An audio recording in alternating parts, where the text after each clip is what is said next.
Madame, Monsieur, bonjour et merci infiniment à vous de nous retrouver ce matin sur Equinox Télévision. Nous sommes le jeudi 12 septembre 2019. Après le discours du chef de l'État de mardi dernier, les réactions continuent à pleuvoir, dont celle de l'ancien bâtonnier Akere Mouna, qui a publié donc une tribune pour réagir à l'offre de dialogue national. Aussi, vous voulez le grand dialogue national. Parmi les propositions faites par le bâtonnier Akere Mouna, on voit très bien qu'il souhaite que les débats lors de ce grand dialogue national soient télédiffusés et que l'on ait et que les Camerounais aient la possibilité de suivre à la télévision ce débat national-là qui aura sans doute lieu au Palais des Congrès de Yaoundé ou pourquoi pas au Palais des Sports, mais beaucoup plus au Palais des Congrès de Yaoundé. Donc il est important pour le bâtonnier Akere Mouna de pouvoir faire en sorte que les Camerounais aient la possibilité de suivre les échanges, les différentes interventions en direct de la télévision. Ça nous rappellera un tout petit peu les audiences du contentieux post-électoral par devant le Conseil constitutionnel en octobre dernier. On avait tous vu et entendu les débats à la télévision nationale repris, comme vous le savez, par les chaînes de télévision au Cameroun. Donc on espère que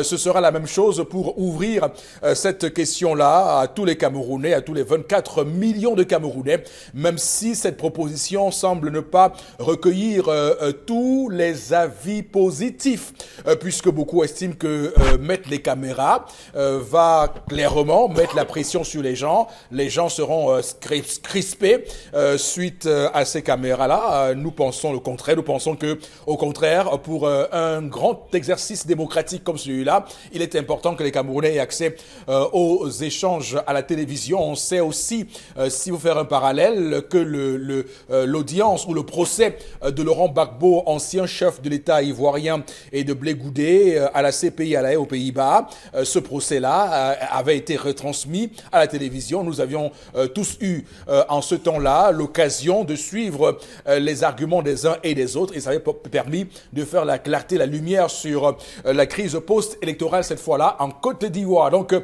c'est une grande question. Nous devons clairement commencer à se mettre à l'idée de cela. Au sommaire de l'émission ce matin, madame, messieurs, nous aurons dans un court instant l'histoire du jour avec Dominique Audrey Oyengelek. Monsieur Bachou Charlamel nous entraînera sur quelque chose assez grave ce matin. Restez avec nous. Et puis, vous aurez à 11h la revue des réseaux sociaux, Karine Sontia. Et n'oubliez pas, interpellation à 11h40 minutes, madame, messieurs, dans cette émission entre 10h et 12h. Alors, monsieur Bachou Charlamel, bonjour et bienvenue. Bonjour, monsieur Eric Fopoussi-Negou. Bonjour à tous les téléspectateurs. Un bonjour particulier au premier magistrat de ce pays, au deuxième, au troisième et au quatrième magistrat. Scandale dans le sud-ouest. Les populations crient à l'arnaque. Il est demandé à certaines populations qui réclament leur terre de prouver de manière directe qu'ils y résident ou ils mènent une activité permanente sur les dits terrains de manière perpétuelle et continuelle. Comment prouver que j'habite ici? Y a-t-il un certificat qu'on délivre tous les mois pour démontrer à quelqu'un qu'il habite ici ou qu'il a un terrain là-bas? Scandale sur la paix, scandale sur le dialogue, scandale dans ce pays. Au secours, ça ne va pas. Les terres. J'ai eu envie de dire belon quand vous avez un tout petit peu raclé là votre gorge. Je dois rappeler que vous êtes chef traditionnel, hein, voilà, Charles Hamel, dont normalement on devrait vous appeler Sa Majesté Charles Hamel. C'est réservé au premier et deuxième degré. Ils ont arraché ça. Ah bon, non, mais on devrait rapidement réparer cela. Non, non, c'est réservé au premier et deuxième degré, monsieur Eric. Non, on doit réparer ça. Nous monterons le plaidoyer pour que l'on change ça au ministère de l'administration territoriale. Hein. Ils nous écoutent, ils peuvent bien comprendre que nous ayons envie qu'il y ait évidemment tout cela. Donc, monsieur Mbachou Chalamel, ce matin, qui nous rappelle ce scandale au sud-ouest avec ces terres. C'est des magistrats qui posent problème. de prouver Oui. que vous habitez là de manière permanente, ou que D'accord. vous menez une activité. D'accord. Pour ceux qui se plaignent qu'on a arraché leur terre. D'accord, je confirme ici ce que reprend sur ce plateau régulièrement Wengan qui dit que la prochaine grave crise sanguinaire au Cameroun sera une crise foncière, hein, ça c'est vrai. Alors, Karine Santia, bonjour et bienvenue sur le plateau ce matin, madame. Bonjour, monsieur Foupoussi, bonjour aux téléspectateurs. Une nouvelle mesure de sécurité à l'aéroport international de Douala qui crée beaucoup de problèmes. Pourquoi? Parce que beaucoup de personnes qui quittent de l'étranger ou encore qui voyagent arrivent à l'aéroport et sont obligés d'aller attendre le taxi au niveau du garage qui est payant.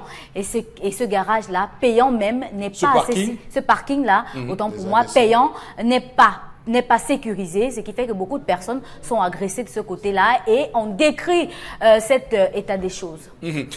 C'est un scandale, là encore, ce qui se passe à l'aéroport de Douala, madame, monsieur, et toutes ces restrictions qui sont imposées à ceux qui viennent juste accompagner les voyageurs. Vous venez accompagner un voyageur, on vous barre la voie, vous n'entrez pas, c'est quand même incompréhensible. Mon Dieu, pour ceux qui ont l'habitude de faire les aéroports à l'étranger, ils savent comment tout se passe, tout est réglementé, on permet aux gens d'ailleurs d'avoir accès à des compartiments inavoués, clairement.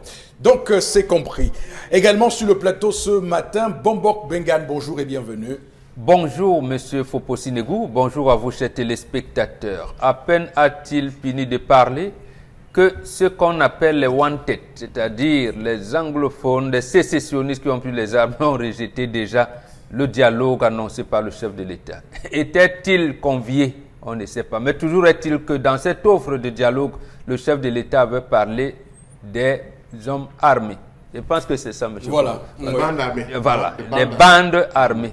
Maintenant, à côté des forces de défense et de sécurité. Mais il y en a qui ont refusé, ils ont déjà dit non à cette offre.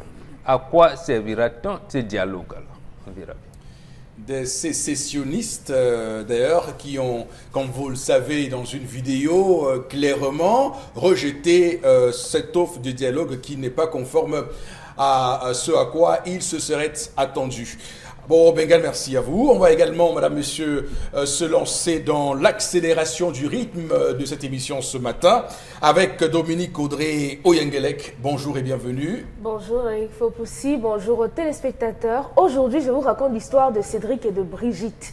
Cédric et Brigitte sont en couple, je veux dire, sortent ensemble depuis 10 ans. Ils ne vivent pas sous le même toit, donc il arrive que Brigitte vienne rendre visite à Cédric, son copain.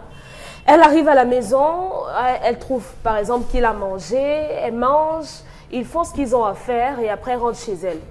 C'est pour dire qu'elle ne fait ni la vaisselle, ni la lessive, ni le ménage, elle ne dresse pas le lit, elle ne fait rien du tout.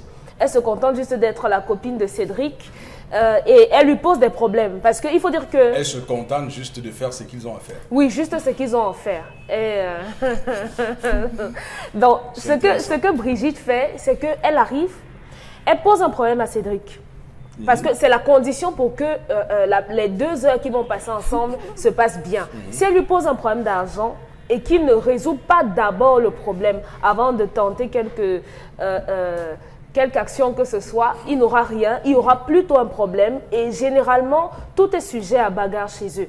Donc, Brigitte est tellement soupolée que aujourd'hui, on a l'histoire d'un Cédric qui est un peu apeuré, il est désespéré et il est même indécis. Il ne sait pas parce qu'en 10 ans, Cédric, étant un homme conscient, s'est dit il faudrait que j'officialise la relation avec Brigitte. Mais face à ce comportement de Brigitte-là, il est buté. Il est allé voir la famille, il a essayé d'expliquer à la famille. Ce qu'on lui a dit, c'est qu'elle est comme ça. Si tu prends, tu prends. Tu ne prends pas vraiment, tu laisses. Quelqu'un d'autre prendra. Il y a quelques jours, Cédric a eu un problème. Il a été interpellé par la police. Il a essayé de contacter sa dulcinée en vain. Quasiment 50 appels en l'espace de 2 jours. Elle n'a pas pris le téléphone. Ce sont ses collègues, amis et connaissances qui se sont déportés du côté de ce commissariat-là pour l'assister. On lui demande, mais où est Brigitte? Non, elle a voyagé. Il a dû dire qu'elle a voyagé au lieu de dire qu'elle n'avait pas, elle ne décrochait pas le téléphone. Brigitte ne décrochait pas le téléphone parce que ça fait 2 jours qu'elle n'a pas vu Cédric. Donc pour elle, s'ils font 2 jours, il ne l'appelle pas, il ne décroche pas. Ce sont les problèmes, elle boude. Brigitte ne veut pas voir sa famille. Brigitte ne veut encore moins voir la famille de Cédric. Donc, on a dans là l'histoire d'un homme qui aime passionnément une femme, mais qui a peur de s'engager avec elle à cause de ce tempérament-là. Une femme qui vient le brutaliser sur son lieu de service, une femme qui l'arrête au carrefour pour bagarrer pour n'importe quelle raison. Il ne sait pas, il aime tellement la fille qu'aujourd'hui, il aimerait savoir, est-ce qu'il franchit le pas ou pas? Charles Armel. Bon, ok. Et toi, Eric? Alors, la question vous est posée. Alors, vraiment, vous savez, hein, on va peut-être dire que nous sommes des moralisateurs, que nous sommes de l'ancien monde, que nous ne voulons pas l'évolution du temps et tout ça là. Ouais. Moi, j'ai envie de dire quelque chose. Hein. Hier, ici, on a fait un débat et j'assure que toute la journée d'hier, j'y ai pensé. Et même ce matin, j'arrive toujours pas à m'y faire. J'arrive pas toujours à m'y faire. À quoi? C'est-à-dire qu'une femme dise qu'elle couche avec un homme, deux hommes le même jour. Je veux dire que moi, vraiment, j'ai malaxé, entre guillemets, cette affaire dans tous les sens. Je n'arrive toujours pas à voir comment je peux permettre ça de pénétrer mon cerveau. C'est tellement inouï, c'est tellement impensable. Parce que cette Brigitte-là, c'est la conséquence de ça en réalité. La conséquence de cette conception de tout est libéral. Les gens pensent qu'ils n'ont pas de limites et qu'on peut tout ouvrir à tout. On peut faire tout ce qu'on veut. Personne n'a de censeur. D'ailleurs, je rappelle ici quelque chose quand même qui est intéressant. Que les jeunes hommes arrêtent d'avoir cette hantise de la performance sexuelle. Je le dis parce que il ne faut pas que ce soit un chantage des femmes. Il ne faut pas que ce soit un chantage des femmes sur la performance sexuelle. Non, je dis bien ceci. Que les jeunes hommes qui... Je suis très sérieux. Que les jeunes hommes qui nous regardent n'aient pas la hantise de la performance sexuelle. C'est pas une compétition noble pour un homme. Oui, c'est pas une compétition noble pour un homme.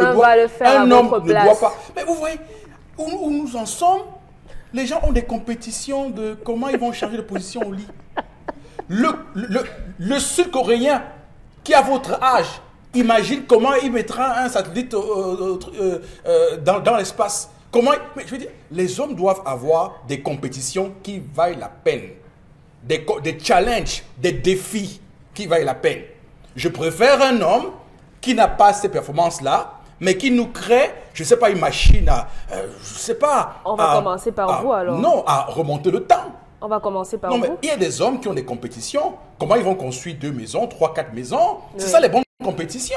Comment il va avoir de l'argent? Comment il va être excellent à son boulot? Comment il va... Mais vous voyez un homme au travail, il dort. Parce que toute la nuit, il veut jouer un match qui n'a pas de sens. Je veux dire, arrêtons parfois un peu. Je veux dire, en fait, c'est important parce que cette émission... Je vous l'ai dit, non, cette émission éduque les masses. Cette émission éduque les masses et nous souhaitons que les Camerounais comprennent quels sont les véritables enjeux.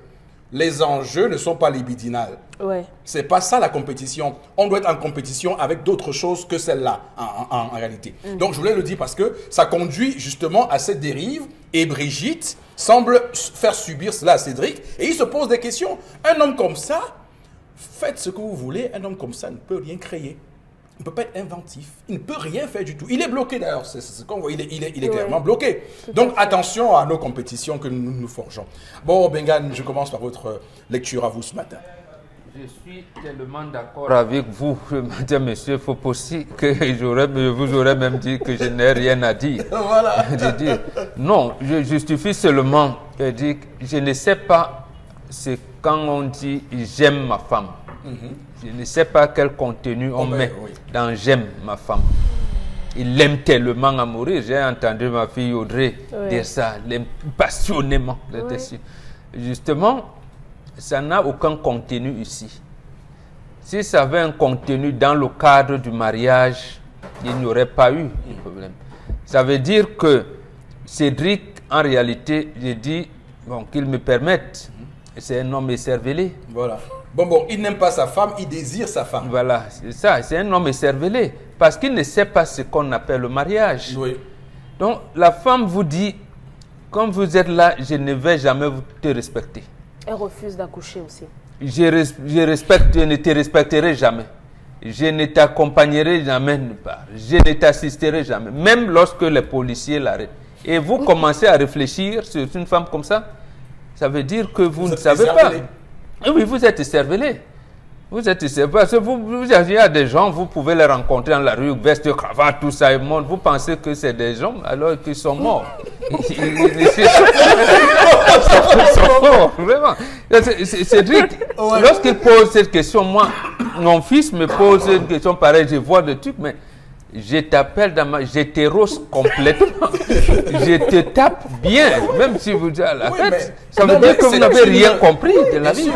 Vous ne donc épouser. C'est-à-dire, la fille vous dit vous-même, épouse-moi et tu me donnes les mains, je t'attache. Et lui aussi il commence à réfléchir.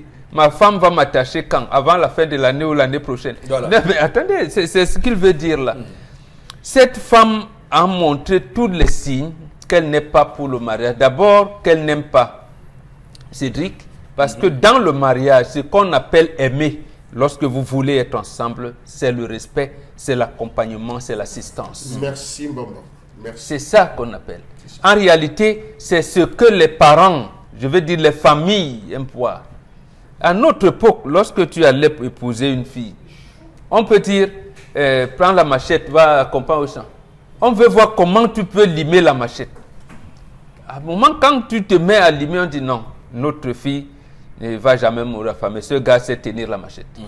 Je vous ai parlé dernièrement, la première promotion de l'école Camille Chazot de Foulassi avait un de ses étudiants qui s'appelait Thiegam Bogol, Joseph. Quand il finit, il voulait se marier. On l'a amené pour qu'il voie la femme que sa maman avait, la copine de sa maman avait trouvée. Quand il voit, c'était en saison de prunes comme ça. Il voit, la fille a préparé 5 prunes. Ils devaient manger ensemble pour que les parents, le petit frère de son papa qui l'accompagnait, causaient là-bas entre eux. La fille a mangé 3 prunes. Elle a laissé 2 à son mari, à moins à son fiancé. Quand on finit de causer, le gars est venu dire à son père qui l'accompagnait, il dit, papa, je n'ai pas de femme ici. Alors, il dit, mais moi j'ai causé avec ses parents. Il dit, non. Elle a préparé 5 prunes, elle en a consommé 3. Elle m'a laissé 2. Ce n'est pas une femme. C'est elle qui a mangé 2. Oui, mais d'abord tu laisses.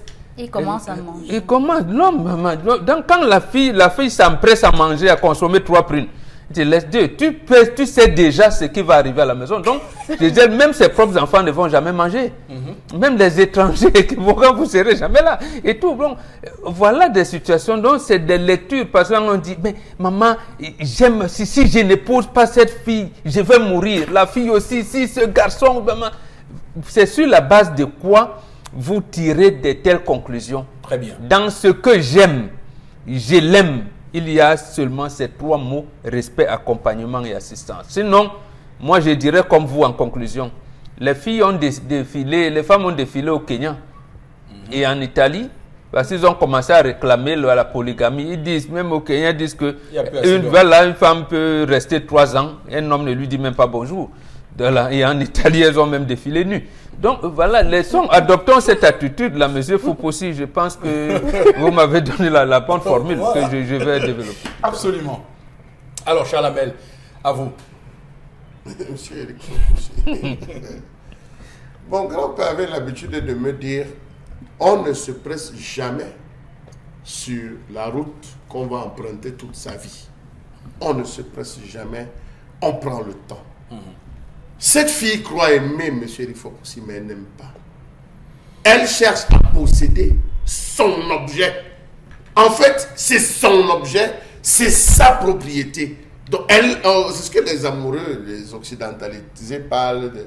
Elle est possessive, M. Rifopoussi. Mais elle est d'une possessivité, pour rester dans le jargon des occidentalisés, maladive.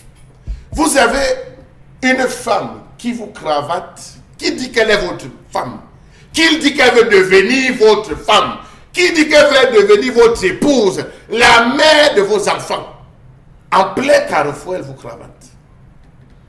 En plein carrefour, elle vous vibre, comme on dit au quartier. Elle vous secoue, monsieur, elle vous vibre. Et après, elle va vous dire qu'elle vous aime, monsieur Eric Foupossi. Après, elle va revenir se coucher près de vous, dire qu'elle ressent passionnément quelque chose dans son cœur. Une femme qui, à la première occasion, vous insulte, vous envoie des propos. Tu es maudit, famille de maudits, malheureux, vaurien, chien vert, ta tête écrasée. Voilà des expressions qu'on vous envoie par message. Ou qu'on vous le dit devant les gens et puis vous vous couchez, vous dites d'elle-même. Je l'aime. J'adore, je l'aime. C'est l'amour. Je suis fou d'elle. Mais arrêtons un peu ça, monsieur Eric Fopoussi. Vous vous retrouvez dans une situation où vous êtes interpellé. Vous appelez une femme. En fait, celle que vous considérez. Vous l'appelez pendant 50 appels, nous a-t-elle dit. Vous passez 50 appels. Je crois, monsieur Eric Fopoussi, que connaissant l'homme avec qui vous vivez, à 2 ou 3 appels, il arrête d'appeler. Mais si quelqu'un vous appelle avec insistance, plus de 50 appels, monsieur Eric Fopoussi, ça veut dire qu'il y a un problème. Décrochez le téléphone, même si vous êtes en colère. Non, ce n'est pas l'heure de décrocher. Je boude. Je boude, je suis fâché, je ne lui parle pas. Alors, est-ce que vous savez, est-ce que la femme sait? Je reste dans le cas de Cédric, parce que moi, on va aborder le fond. Vous êtes dans une situation comme celle-là, vous êtes interpellé. Vos collègues arrivent. Vos amis arrivent. Les membres de votre famille arrivent. Vous avez même vos parents qui arrivent. Et chacun arrivant demande que Brigitte est où? Je dis, elle a voyagé. Brigitte est où? Elle a voyagé. Nous sommes quand? Nous sommes mercredi. Elle est allée où? Urgence. Entre-temps, tu mets le téléphone sous les pieds, tu lances l'appel, espérant qu'elle va décrocher pour dire mon téléphone que non, ils sont tous venus, ne te dérange pas, ça va. Ou elle-même, de là où elle se trouve, va se gêner à t'appeler pour te dire, pour essayer de dire que comment ça se passe. Tu es avec qui? Parce qu'une femme qui aime se gêne, monsieur Eric Fopoussi. Elle se dérange. Elle appelle. Oui, rejette tout ce qui est mauvais de lui. Prends au moins ce qui est bon. Vous avez une histoire qui somme toute n'est pas négligeante. Elle pouvait, ne serait-ce que M. Eric Fopoussi, s'arrêter sur les performances des élévations interfessières. Elle pouvait s'arrêter au moins là, M. Eric Fopoussi, en disant que ce type d'élévation, au moins, me fait du plaisir, je peux décrocher le téléphone. Alors, il n'y a pas de respect. Il n'y a pas de respect cela. Et vous avez une femme, M. Eric Fopoussi, qui adopte des attitudes désobligeantes. Elle ne veut pas voir sa famille. Elle ne veut pas voir votre famille. Elle ne veut pas accoucher. Ça veut dire que demandez-lui de construire, que c'est lui demande de construire une cage dans laquelle il entre. Elle a les clés. Elle ouvre à sa guise. Bonjour. Élévation interfessière, elle ferme. Elle va se balader. Elle revient, elle ouvre. C'est ça, en fait, c'est qu'on est en train de vivre. Non, je pense que à un moment donné, il faudrait, et là je vous retrouve, monsieur Eric Fopoussi, dans ce que vous dites, il faudrait qu'on essaye un peu d'ouvrir les yeux et se dire, on n'a pas besoin de performance. Cette fille est malade. Elle souffre d'une maladie qu'elle seule connaît, soit elle est possédée par le 9e démon. Elle a un 9e démon, monsieur Eric Fopoussi, très fort et très violent, qui cherche à tout, qui parfois même prend contrôle d'elle. À un moment donné, les familles s'arrêtent pour dire, mais attendez, qu'est-ce qui ne va pas? Qu'est-ce qui ne va pas?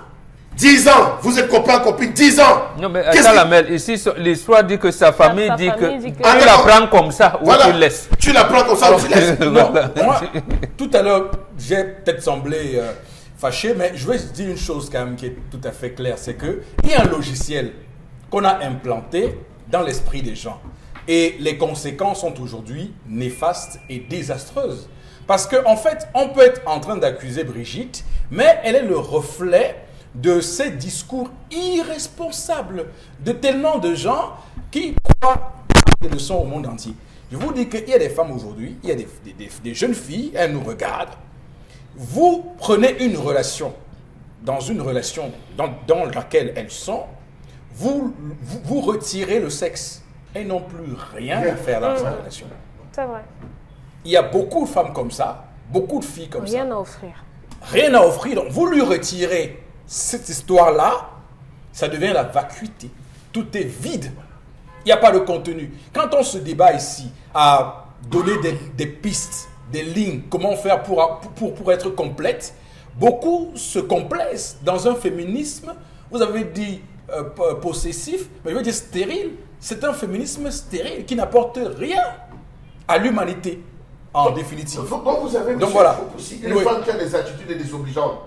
Je crois qu'une femme, lorsqu'elle rentre dans une maison, une femme qui veut le mariage, une femme qui veut aimer, une femme qui veut se faire aimer, lorsqu'elle entre dans la chambre, monsieur, il faut possible. Ça, c'est vieux. Ça, je ne vais plus te voir porter. Ça a lavé. Ça, elle fait le tri, monsieur, vous, sans demander votre avis. Elle se retrouve à laver. Elle ne vous attend même pas.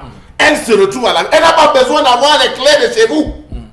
Elle se retrouve à laver, monsieur, il faut possible. Elle lave de tout amour. Elle sèche. Vous avez des femmes, lorsqu'elle lave, elle n'a pas besoin qu'on lui dise balayer le sol.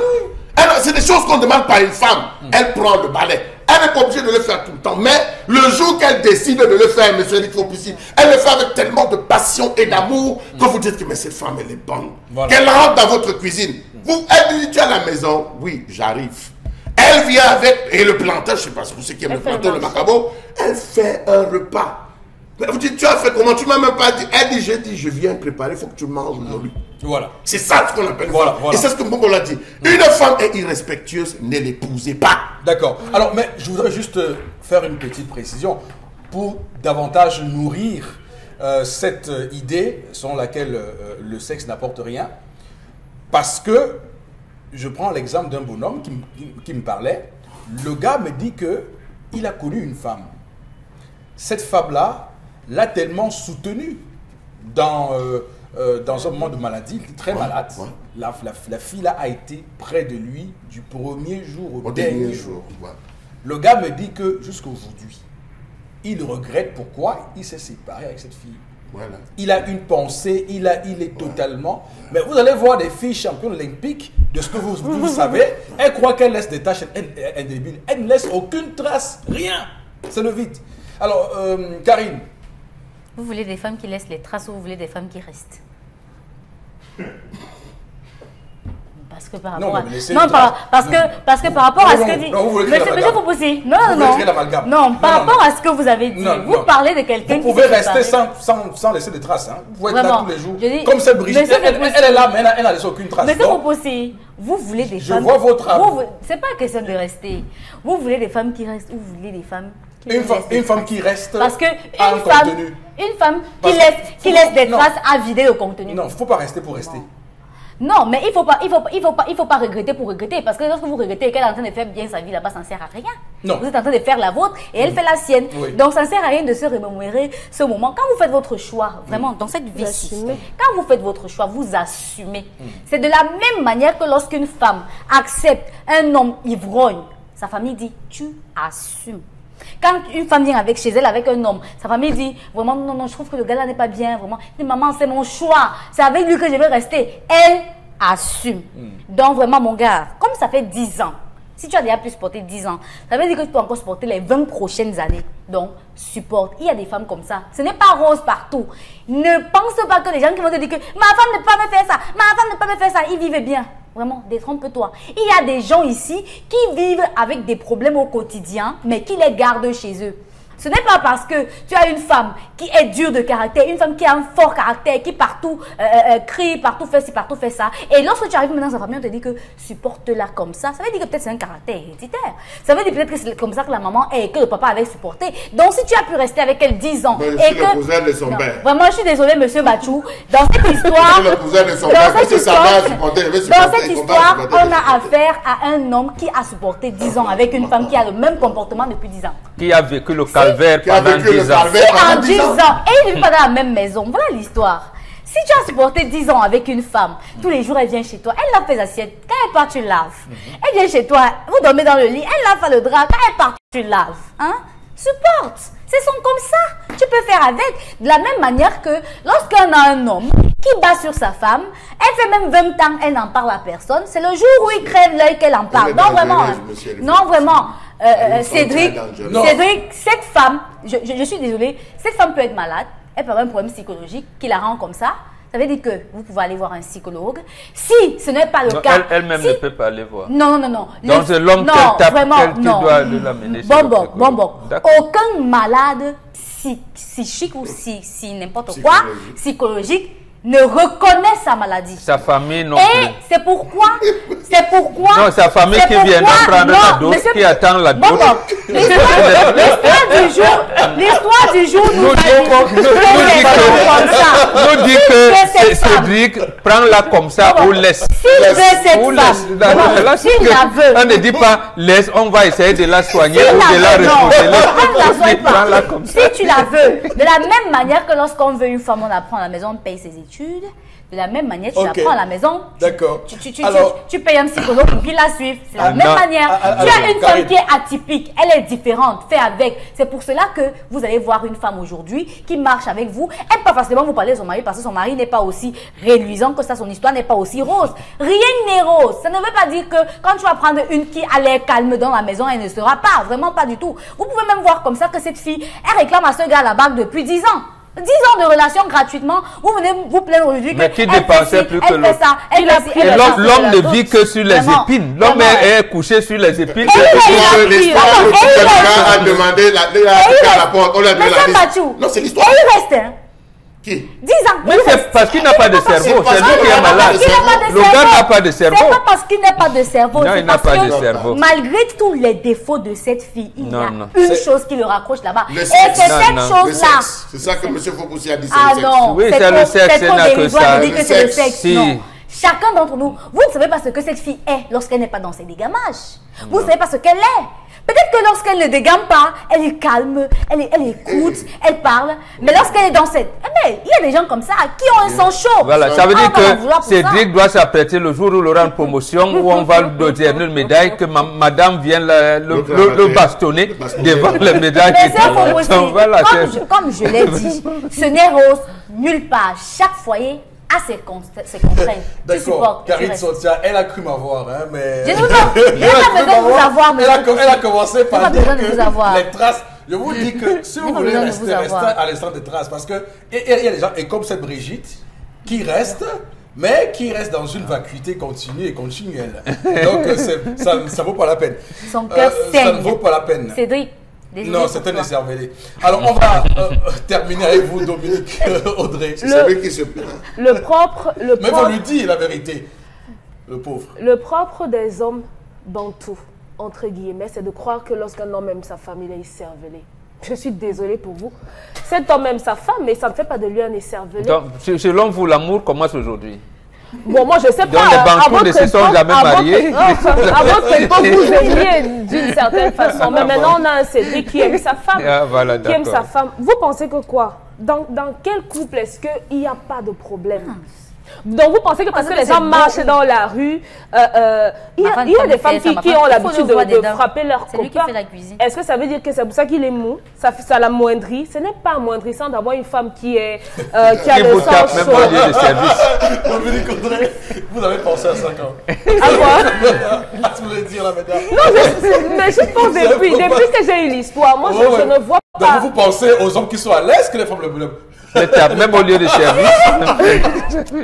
vous nous supprimez tous les jours. Hein, Dites-moi un peu, monsieur Fopoussi. Oui, Est-ce dites-nous. que votre femme ne vous a jamais frappé? Vous Ils ne vont pas le dire. Ah d'accord, vous n'allez pas le dire. Mais est-ce Ils ne le diront Ok. pas. Moi, non. Un jour, la femme a trouvé un rouge à lèvres sur Et l'épaule t'as de la battu. chemise, elle a giflé. Ils ne vont pas le dire. Par exemple. Écoutez, Ils ne le diront pas. La différence que j'ai avec Cédric, c'est que lui, Ah d'accord, on vous a frappé quand même. il est Cédric, il est cervelé. Oh non, Donc, il se n'est pas plaint. écervelé, je suis Non, mais il se désolée. plaint. Moi, Il je n'est me pas plains pas. écervelé. Je ne plains pas prendre la décision. Moi, je me plains pas. C'est une situation, je fais situation, problème, résolution. Donc, le type est Ça veut dire écervelé. que vous voulez nous laisser entendre que les hommes qui se plaignent sont des hommes faibles. Je suis désolée. On est Non, tous pour humains. ce cas-ci. On rencontre tous des problèmes. On n'est pas écervelé parce qu'on aime une femme. Non. Ce que Cédric doit faire, c'est trouver le moyen de parler à Brigitte. Ce que j'ai compris, c'est que Brigitte aime Cédric. Et c'est chacun qui aime à sa façon.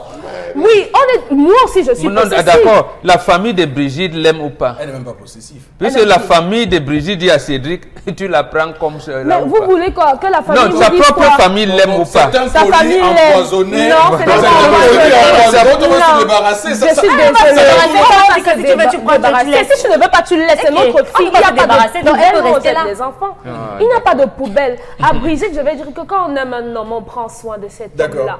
Nos hommes, les hommes, sont vos enfants. Quand vous entreprenez de construire ou bien de faire... Vous aurez dû commencer par là. Non, pourquoi? Là, vous parlez très bien.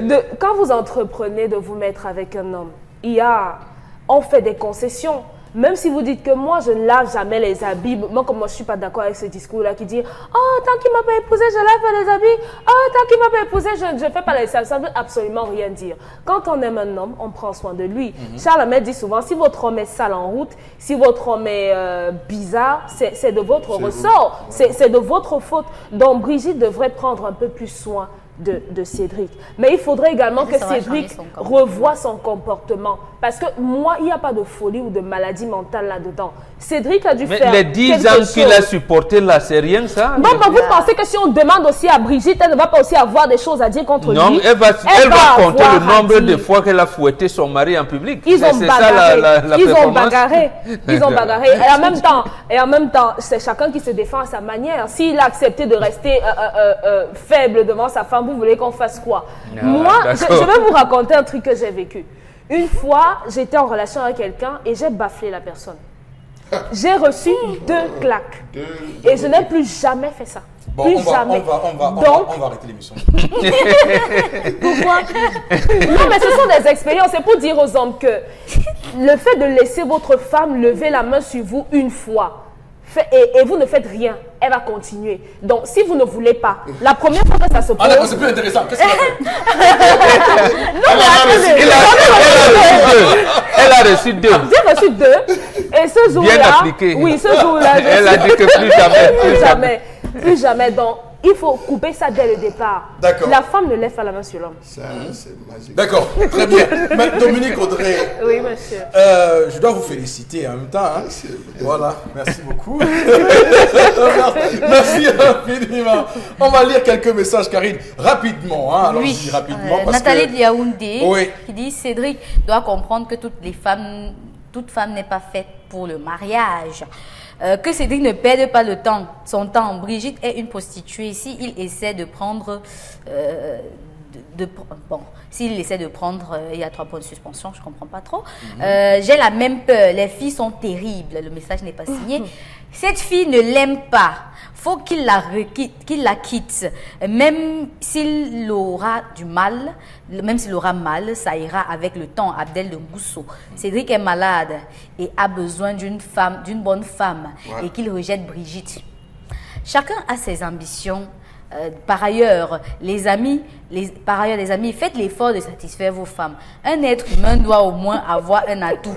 Guy Landry et Tchemo. Il va où? Qu'il ne s'engage en rien. Il va aimer à nouveau une bonne femme. Cette fille ne l'aime pas. Une Camerounaise depuis Yaoundé. Mon cher Cédric, si tu as pu supporter jusqu'à 10 ans sans mariage avec cette fille, vu son comportement, mon cher, tu peux encore supporter même 20 ans. Pardon Cédric, je ne sais pas pourquoi tu veux trop réfléchir. Tu dois rompre avec cette Brigitte car elle n'est pas une femme pour toi. Et puis c'est tout. Riocel depuis Douala. Dites à Cédric de ne pas venir nous déranger avec ce genre de problème. Même un malade mental comprendrait que Brigitte n'est pas pour lui. Ce qu'il pense être de l'amour n'est que du désir. Et c'est passager. Il y a plus important que ça dans la vie. 10 ans de désir. Cette fille n'a rien à faire avec ce gars. S'il est intelligent, qu'il quitte. D'accord. Voilà. Une dernière chance. Alors, pour ceux qui répondent à ce que j'ai dit tout à l'heure, mais écoutez, je reste toujours constant pour cette émission. Je veux que des hommes aient des compétitions par rapport à ce qu'ils veulent atteindre, par rapport à ce qu'ils veulent construire pour le Cameroun, même pour leur propre vie. C'est ce que renseigne la pyramide de Maslow. Chacun a son degré de choses qu'il veut dans la vie, et vous devez avoir des choses, des standards encore un peu plus hauts que ça, que les standards qui, à mon avis, sont des choses de basses choses. Voilà. Donc, c'est ce que je pense, et je pense que si on fait ça, nous deviendrons comme des Coréens, des Sud-Coréens, des Américains. Nous construirons, nous bâtirons le continent africain, au lieu de se gargariser que les Noirs sont ceci, les Noirs sont cela. Voilà, donc vous comprenez ce que je veux dire. On va s'arrêter là. Non, mais prenez tous les débats du monde entier. Non, les Noirs, non, elle a eu son bon noir, son bon bantou. Je veux dire que voilà à quel niveau un bon coup. On a réduit le débat. On a réduit les choses à très basse. Ah non, mais les Noirs, vous savez comment ils cognent. Écoutez, bref, je vais m'arrêter à ça. Madame, monsieur, voici la colère de Charles Hamel qui me met en colère aussi. À tout de suite.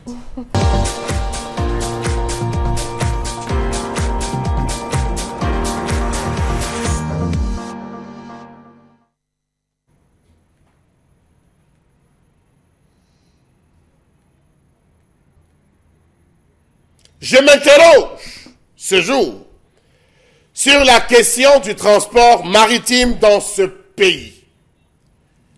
Le transport maritime au Cameroun est un parcours de combattants où les récurrentes attaques dont sont victimes les commerçants et autres pêcheurs en haute mer en témoignent. Pourquoi avoir privatisé la Cameroon Shipping Lines, Camship, l'ex-entreprise d'État privatisée au cours des années 90? Avait-on besoin de la privatiser? Est-ce qu'au même titre de Camerco, le Cameroun possède une flotte de bateaux, de navires dans le domaine maritime, effectuant le transport des marchandises, le transport des personnes et bien d'autres choses? Ce qui se passe dans le transport interurbain est similaire dans le transport maritime. Sur terre, on parle de beaucoup d'accidents, alors qu'en mer, on parle de naufrage. Chaloupe qui a chaviré, trop d'expressions. Comment comprendre le manque de vision des autorités administratives de ce pays pour assainir complètement et littéralement le secteur des transports au Cameroun? Le transport terrestre, malade. Le transport aérien, malade. Le transport maritime, agonisant. Le transport ferroviaire, enterré. Quel est l'organe censé effectuer le contrôle? Mieux, la visite technique des bateaux. La visite technique des bateaux au port ou dans les ports, les différents ports du Cameroun. Port en eau profonde de Kribi. Port maritime de Limbe. Port fluvial de Garoua. Port autonome de Douala. Comment comprendre la multiplicité d'entreprises fictives qui assurent le transport maritime dans nos différents ports? Qui contrôle quoi dans ce pays? Comment comprendre que ce secteur soit le plus abandonné par l'État du Cameroun, donnant ainsi la liberté à certains individus véreux de se faire plein d'argent au détriment de la vie des multiples passagers? Depuis 10 ans, la mer a englouti beaucoup de Camerounais, beaucoup d'expatriés. Trop de bateaux ont chaviré. Il y a eu beaucoup de naufrages. Chaque jour de ce côté de Bikoka, au niveau de l'Olodorf, à Malabo, dans les différentes îles et Cap, on retrouve des corps. Comment sont-ils arrivés là? Eh bien, des bateaux ont chaviré, et voilà. Comment comprendre que voilà un secteur qui devait être florissant se retrouve abandonné? On n'est concentré que sur l'aérien et le terrestre. Savez-vous que le mauvais entretien du port fluvial saisonnier de Garoua a permis au sable de remplir la Benoué, qui a son principal cours d'eau d'approvisionnement, rendant difficile son accès? Comment comprendre ce trafic illégal de migrants dans ces différents bateaux? Le bateau qui a coulé avait dans la cale beaucoup de voyageurs ou de migrants illégaux. Dans de nombreux bateaux qui ont coulé, la cale où se trouvaient les marchandises était bourrée d'individus voulant aller eux aussi goûter au goût du miel à l'étranger.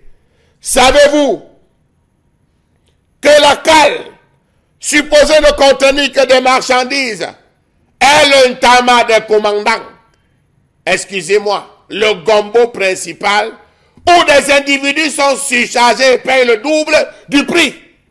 Pourtant, avant que le bateau ne quitte, on contrôle dans tous les ports. Les ports, on doit être censé contrôler. Comment peut-on y vivre alors qu'on sait que la chaleur et le gaz carbonique dégagés par les marchandises ne peuvent permettre à un être humain d'y vivre? Comment comprendre que les gouvernants camerounais ne s'émeuvent pas des multiples accidents et naufrages qui ne cessent d'avaler dans la mer profonde des Camerounais? Savez-vous que la majeure partie des navires effectuant le transport des marchandises de personnes sont pour la plupart dans un état défectueux, ne possédant pas l'équipement nécessaire pouvant permettre de leur délivrer une autorisation de voyager? Savez-vous que les quais d'attache des bateaux de la marine sont pratiquement inexploitables, ce qui entraînerait une perte annuelle estimée à 1,2 milliard de francs CFA?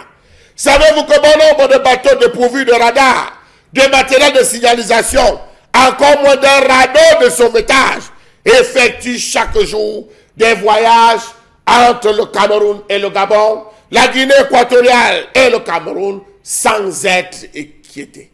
Que dire de ces bateaux qu'on laisse partir du port, de nos différents ports, allant jusqu'à Tico, sans aucune balise?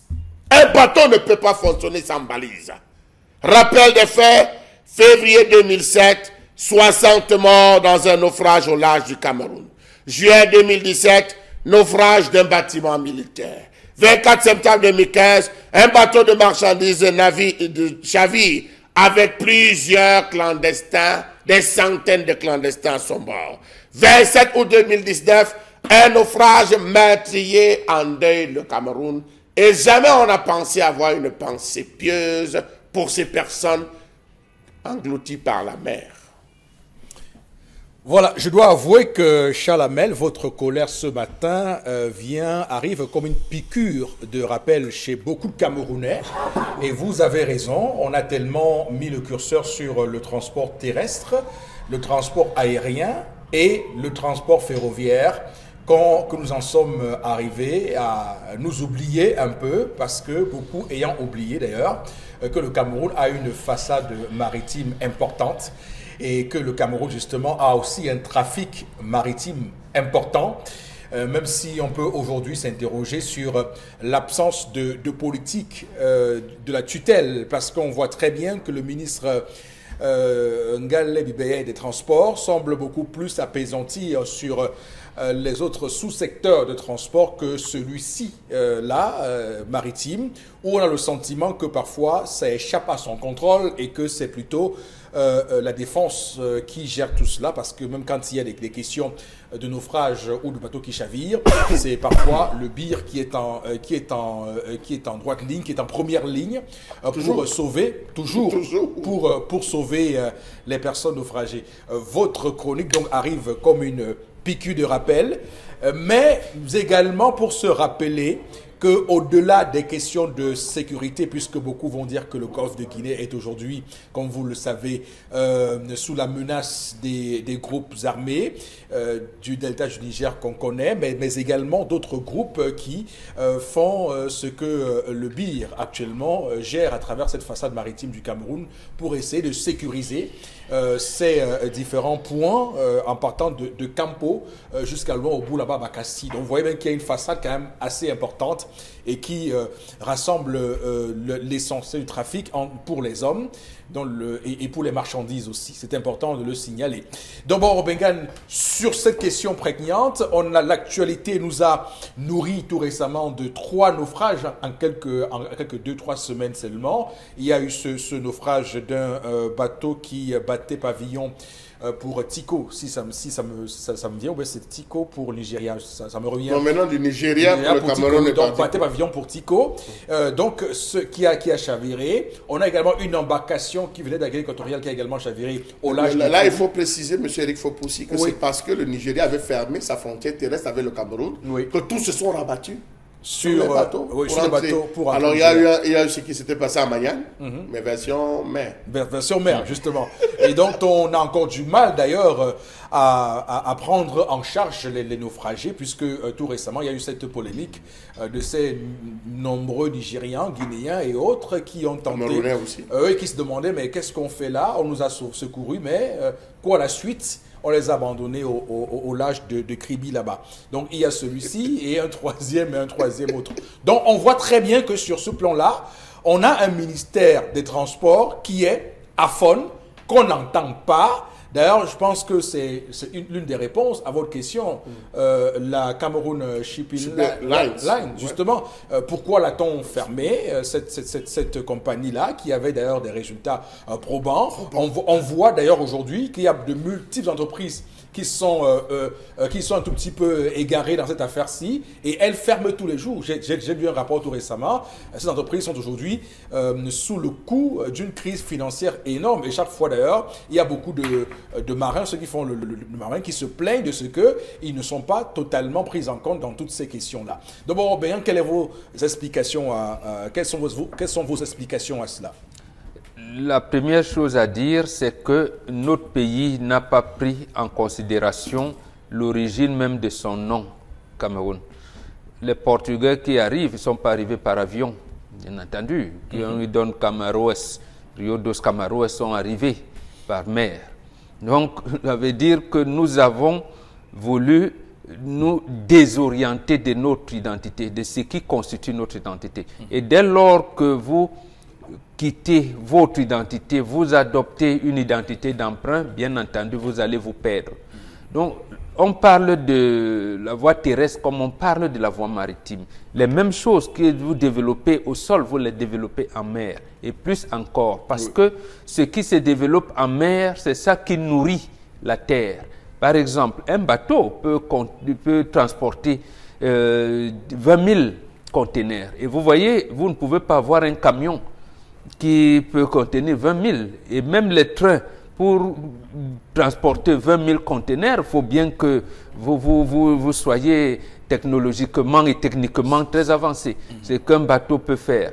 Là, nous avons essayé de nous débrouiller dans le transport des marchandises. Mais le transport des personnes, c'est ce qu'on appelle généralement là-bas la navigation fluviale. C'est-à-dire, vous pouvez décider que, on va à Limbe, vous n'allez pas prendre la route, vous prenez le bateau.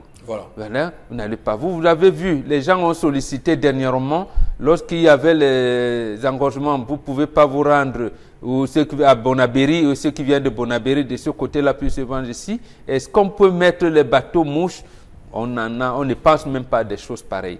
Simplement parce que, vous l'avez dit, il n'y a pas eu une politique qui a mené à cela. Les quelques bateaux qui chavirent aujourd'hui sont, j'allais dire, la liquidation de l'héritage colonial qui nous était laissé. Et comme quelque chose nous caractérise tous, c'est la maintenance, c'est un problème. On ne tient pas à la maintenance de ces bateaux. On ne tient pas à la fabrication d'autres ou à l'achat d'autres. Or, les métiers qui encadrent cette navigation fluviale, il y a, en plus de la Cameroun Shipping Line que Charles Hamel a regretté, qu'on ait liquidé, moi aussi, il y a les chantiers navals. Ce ne sont pas des chantiers navals, c'est pour la réparation et tout un certain nombre de choses, mais également de la marine marchande. Donc, quels sont les policiers de la mer, comme on peut appeler, ou les gendarmes des eaux? Voilà des secteurs aujourd'hui. Quand les gens de la marine marchande n'arrivent pas à être recrutés, et ceux qui étaient recrutés, on les met, ils sont au chômage, vous voyez bien que nos eaux sont dans cette situation déplorable aujourd'hui. Donc, malheureusement voilà, même notre chantier naval ne peut pas nous construire des yachts qui peuvent amener même ces milliardaires-là. Et aussi dans les pays qui se respectent, au lieu d'aller prendre leurs vacances ailleurs, ils peuvent eux-mêmes avoir des yachts privés. Ils vont en mer pour faire le tourisme, faire le type, mais malheureusement, même ça ne font pas. Donc, voilà un secteur d'activité qui aurait pu porter une grande frange de la population, qui peut même contribuer à hauteur de 70% dans la richesse nationale qu'on a pratiquement abandonnée. Oui, parce que je veux dire, il y a beaucoup d'initiatives privées, d'entreprises de transport maritime qui ont ouvert et qui ont dû fermer parce que la crise financière est terrible. Le fait qu'on n'ait pas aménagé les possibilités de faire en sorte qu'il y ait des facilités de quitter de Douala pour Limbe ou Douala pour Kribi sans forcément passer par la route ou en prenant le train, a fait en sorte qu'il n'y a pas de clientèle, il n'y a rien du tout. Et c'est malheureux. On aurait pu trouver des solutions pour cela. Oui, donc, et même en 2016, je vous coupe, s'il vous plaît. Lorsqu'il y avait, c'est la Coupe d'Afrique féminine qu'il y avait ici en 2016 qu'on a abrité, justement, on avait proposé ça au gouvernement. Est-ce que par souci, on ne peut pas faire voyager les équipes de femmes part, mais pour de Douala à Limbé, Oui. voilà une possibilité. Bon, D'accord. malheureusement, Malheureusement on l'a pas. dit. On va s'arrêter là pour cette première partie de l'émission. Madame, Monsieur, restez avec nous puisque l'émission se poursuit dans un court instant. Ce sera la deuxième partie.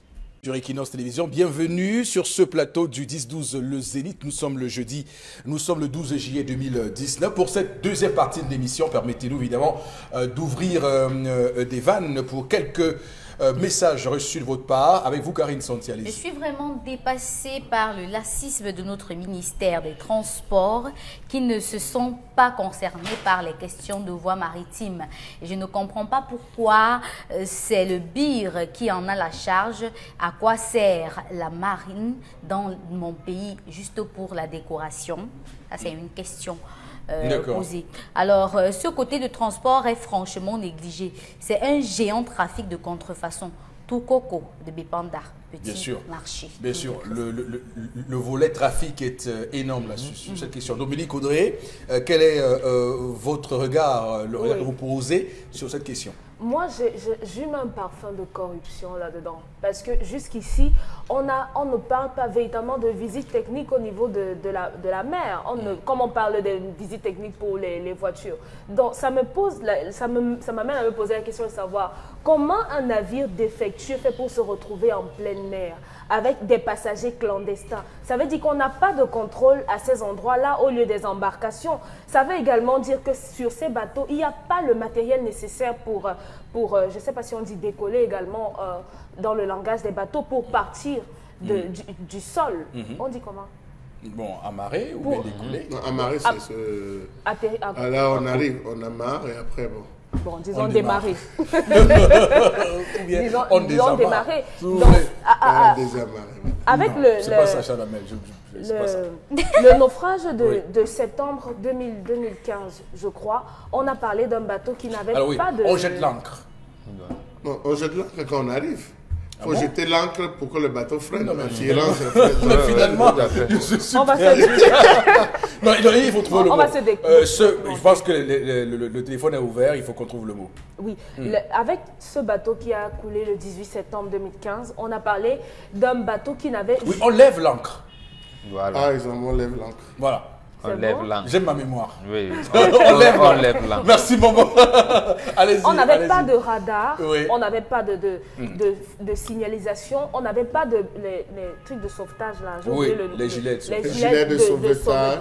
Ça veut dire que si on n'a pas d'équipe qui contrôle là-bas, forcément les gens vont passer le temps à mourir. On aura des personnes qui vont entrer dans le pays et sortir sans qu'on ne puisse savoir d'où est-ce qu'ils viennent et où est-ce qu'ils vont. Les armes peuvent passer par là. Le gasoil frélaté, tout peut passer par là. Donc il faut... Je suis d'accord avec vous, Dominique Audrey. Il faut vraiment que ce secteur soit... Qu'on sente qu'il y a un ministre également là-bas. Parce que même si on dit qu'il se contente juste de la route, on voit quel est l'état de la route. On voit quel est l'état des chemins de fer. Donc vraiment... qu'ils prennent les choses en main. Désormais, cette émission va se spécialiser sur cette question. Merci, M. Mathieu Chalamel, parce que c'est important. Le volet corruption et le volet démission et abandon est très, très important, ces deux volets-là, parce que sont importants. Pourquoi? Parce qu'on voit bien des pêcheurs qui vont en haute mer pour pêcher. Tout à fait. Mais regardez les pirogues dans lesquelles ces gens-là vont. En haute mer. Regardez les pirogues, c'est des pirogues de circonstance. Et ces gens-là s'amusent. Ils enlèvent l'eau. Et il faut qu'on enquête pour voir en termes de perte en vies humaines combien de ces gens-là meurent, parce que certainement, comme les médias n'en parlent pas, on ne peut pas savoir à quel niveau justement, mais il faut dire que c'est un réel risque et la question est importante à adresser ce matin. Alors Chalamel, sur cette thématique que vous nous apportez ce matin, je rappelle évidemment que c'est une thématique qui nous touche particulièrement. Oui. Nous sommes aux antipodes, M. Rifo-Poussi. Oui. Il y a des gens ici qui se vantent dans la ville de Douala, dans nos principales villes, comment on va dire, ils paradent avec une richesse ostentatoire. Ça provient de ces trafics de ce côté. De nombreuses personnes, de nombreux milliardaires, M. Eric Fopossé, sont les milliardaires de l'eau. Vous avez toutes ces différentes îles. Cap Soué là-bas, tous ces différents... Cap Cameroun. Cap Cameroun, il y a des bateaux qui arrivent, qui restent là-bas, qui déchargent la marchandise contrefaite et qui font rentrer de nuit par des petits bateaux, des petits navires, d'autres qui se font escorter. C'est toute une autre affaire, M. Rifopoussi. C'est la raison pour laquelle évaluer le barrage qui est entre Douala et Limbe, au Douala jusqu'à Tiko, vous allez vous rendre compte qu'on ne passe pas n'importe comment. J'ai discuté avec un policier qui m'a dit, c'est le port là. Il y a beaucoup de choses qui sortent. Rappelez-vous qu'il y a une certaine année, il y a un homme d'affaires camerounais qui a chuté littéralement parce qu'on avait attrapé, on avait dit, je ne sais pas si jusqu'aujourd'hui l'enquête a été ouverte, n'a pas bouclé, des cigarettes de ce côté. Si vous avez souvenance, vous allez vous rendre compte que toutes ces choses... Ça, je découvre justement, on a fait un reportage en 95 parce que 2 camions lourdement chargés venaient de Mouanko en passant par... voilà, Mouanko, passant par, comment l'appeler là, Titi Bamba et tout. Comment on dit des camions font des accidents en route? Ils ne sont pas des groumiers. On dit, mais d'où venez-vous avec telle marchandise? Justement parce que quand vous venez de Mouanko et toutes ces îles là-bas, il y a des gens qui s'enrichissent. Qui s'enrichissent dans toutes ces zones. C'est pour ça que vous allez voir que toutes ces zones ne se développent pas. On ne peut pas développer le tourisme là-bas parce que c'est des hangars qui sont construits et par les pontes de ce régime. Ils sont construits, ces hangars, où on stocke des marchandises qui sortent progressivement. Avec parfois, vous avez des lieutenants-colonels assis devant une fourgonnette ou assis dans un camion. Vous dites que le lieutenant s'y fait quoi là? Parfois, vous voyez des estampilles bizarres qu'on met. Vous posez la question du monsieur circuler. Les policiers n'ont pas la peine, ne peuvent pas interpeller. Ça sort de ces zones. Pendant que certains s'enrichissent, il y a d'autres qui font des AVC, d'autres qui font des arrêts cardiaques brusques parce qu'ils ont tout perdu. Les assurances qui ne remboursent pas, c'est dans le secteur maritime. Vous avez de nombreux commerçants dont les marchandises ont coulé dans un bateau, M. Rifopoussi. Ils sont allés payer des marchandises au Nigeria. Ils ont chargé depuis le Gabon. Le navire coule. Silence, bouche cousue, on n'en parle pas. Vous avez des gens qui se sont endettés auprès des réunions, qui se sont endettés, M. Rifopoussi. Est-ce que vous savez? Et je crois que si le ministre, l'actuel ministre des Transports, avait eu vent, lorsque le Nigeria a fermé sa frontière terrestre, les gens ne traversaient pas. Il y a plein de personnes qui étaient en vacances au Nigeria, qui voulaient rentrer au Cameroun. Plein d'étudiants, des enseignants, des commerçants qui voulaient rentrer au Cameroun, qui ont dit attention, et puis la rentrée scolaire pointait. Ils ont dit on ne peut pas traîner, qu'est-ce qu'il faut faire? On passe par l'eau pour rentrer.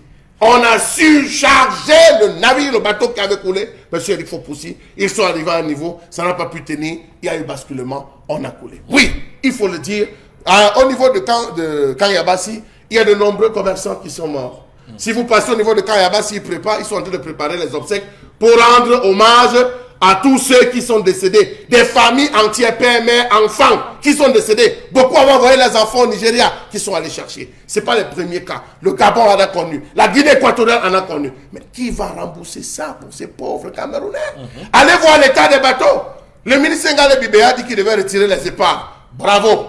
Il a retiré les épaves, même si on ne sait pas là où ces épaves vont aller, si ça a été converti, même si c'est en francs, est-ce que ça va rentrer à la caisse de l'État, on ne sait pas. Bref, tournons la page. Mais dites-nous, il faut évaluer les bateaux. Il faut évaluer les bateaux que nous avons au port. Nous avons quel type de bateau? Vous montez sur un bateau, il n'y a pas de radeau.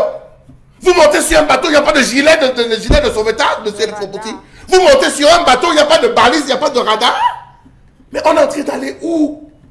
Et on dit on a un ministère des Transports. Oui, ce n'est pas le ministre Ngale Bibé qui va faire ça d'un seul coup. On a eu Robert Kili avant lui. On a eu plusieurs ministres. Mais qu'est-ce qu'ils ont fait pour le secteur maritime où vous ne pouvez pas vous déplacer? Tous ces ministres, je vais vous dire, M. Rifopoussi, lorsque vous placez au niveau de Ewodi, la zone d'Ewodi aux encablures de Douala, ici vous allez voir plein de ministres qui arrivent. Ils ont des yachts. Je vais taire leur nom sur le plateau. Ils sont nombreux, même ici à Douala, qui ont des yachts. Lorsque le week-end ça l'énerve, dans la zone de Wodi Bochoua, tous les Wodi, toute cette zone-là, M. Rifopoussi, jusqu'à, comment on appelle, Dibombari, tout l'axe de Dibombari, ils circulent avec leur yacht, M. Rifopoussi. Ils se baladent tranquillement. Au niveau de Youpoué, vous avez des gens qui ont organisé, même qui ont mis sur pied, ils ont une entreprise. Si vous voulez vous marier sur les bateaux, vous savez, il y a plein de Camerounais, et je l'ai découvert il n'y a pas longtemps, des Camerounais qui vont louer 300 000 francs CFA pour 1 heure pour la célébration du mariage en pleine mer, monsieur il faut aussi. Vous savez des Camerounais, des gars rêvent. Ne pensez pas que c'est fermé. Mais quand on vous dit que ces gars payent, allez savoir chez qui ils payent. Et posez-vous la question de savoir pourquoi est-ce que je ne peux pas quitter Bonanjo dans l'eau. Avec comme en bas, on le disait, le transport, la navigation fluviale. Je quitte de Bonanjo pour Bonabéry sur le bateau. Pourquoi est-ce qu'on n'a pas développé ce secteur? Lorsqu'on a fermé Maniane, on pouvait ouvrir le secteur de l'eau. Lorsqu'on a fermé, lorsque le pont, parce qu'on imagine un jour, il peut y avoir des embouteillages, on peut bien traverser avec des petits yachts. Allez voir comment les gens vont. Bon, il faut un peu m'aider. Du côté de tout ce cap-là, c'est une île. C'est pas très loin d'ici. Il y a Diebalais, il y a une autre là où il y a même une mairie. Et il y a une mairie, c'est le même monsieur Dimo, qui est maire de ce côté. C'est Douala 6e. Manoka. Allez voir comment, monsieur, il faut possible. Les gens vont à Manoka. Placez-vous ici à Youpoué. Vous allez voir comment les femmes traversent qui de Manoka pour venir acheter ici la boisson, charger la boisson. On ne vous raconte pas comment les petits navires, ces petits chaloups tombent. Ces pirogues tombent dans l'eau. On ne vous dit pas. Mais c'est énorme. Il faut que le ministre des Transports se lève. Il faut qu'on se lève véritablement pour réguler et mettre vraiment de véritables appareils pour permettre à tous de s'en sortir. Du moins qu'on allume les feux de projecteurs sur ce secteur. Oui, Karine, allez-y, votre développement. Aussi, dans le commentaire de M. Bathiou, il a soulevé le nom d'un ancien ministre des Transports, Robert Kili, qui en 2012 était venu à Douala pour dire qu'il prend la décision. Il est venu pour qu'on implémente. Il n'est pas venu commenter ou négocier. Et on a bien vu ce qui s'en est suivi. En 2015, il y a eu ce bateau qui a chaviré. Et il disait à cette époque-là qu'il est venu pour moderniser le dragage du chénal, du port de Douala, et qui coûtait très cher. Et il y avait aussi ce problème de radar qui avait été soulevé, il y avait le problème de la grève des marins, il y avait tellement de problèmes pour lesquels ils s'étaient déplacés. Mais on arrive aujourd'hui à voir que les 590 km de côte le long de l'océan que porte le Cameroun ne sont pas sécurisés. Vous voyez qu'aujourd'hui même, lorsque vous voulez même vous déplacer par bateau, c'est pas évident du tout. Et on a oublié un point. Monsieur Bathiou a parlé aussi de ce transport qu'on peut faire entre Douala et Bonabéry et Bonanjo. Mais on oublie que des pays le font. La Turquie le fait et c'est même le moyen le plus utilisé pour se déplacer. On prend le bateau, on va de l'autre côté de la ville et c'est plus facile pour éviter même les embouteillages aujourd'hui. Et vous observez que dans la ville de Douala, il y a tout pour qu'on soit à l'aise, mais rien n'est fait. D'accord. En tout cas, le Cameroun aussi a des atouts pour ça. Il y a un spécialiste qui me parlait, qui me disait que le Cameroun a l'avantage d'être un pays dont les 58 départements ont le nom d'un cours d'eau, d'une rivière. Et donc, quand on voit la Sanaga, on pourrait, pourquoi pas, avec les techniques, construire justement vous partez d'ici, vous partez de Douala.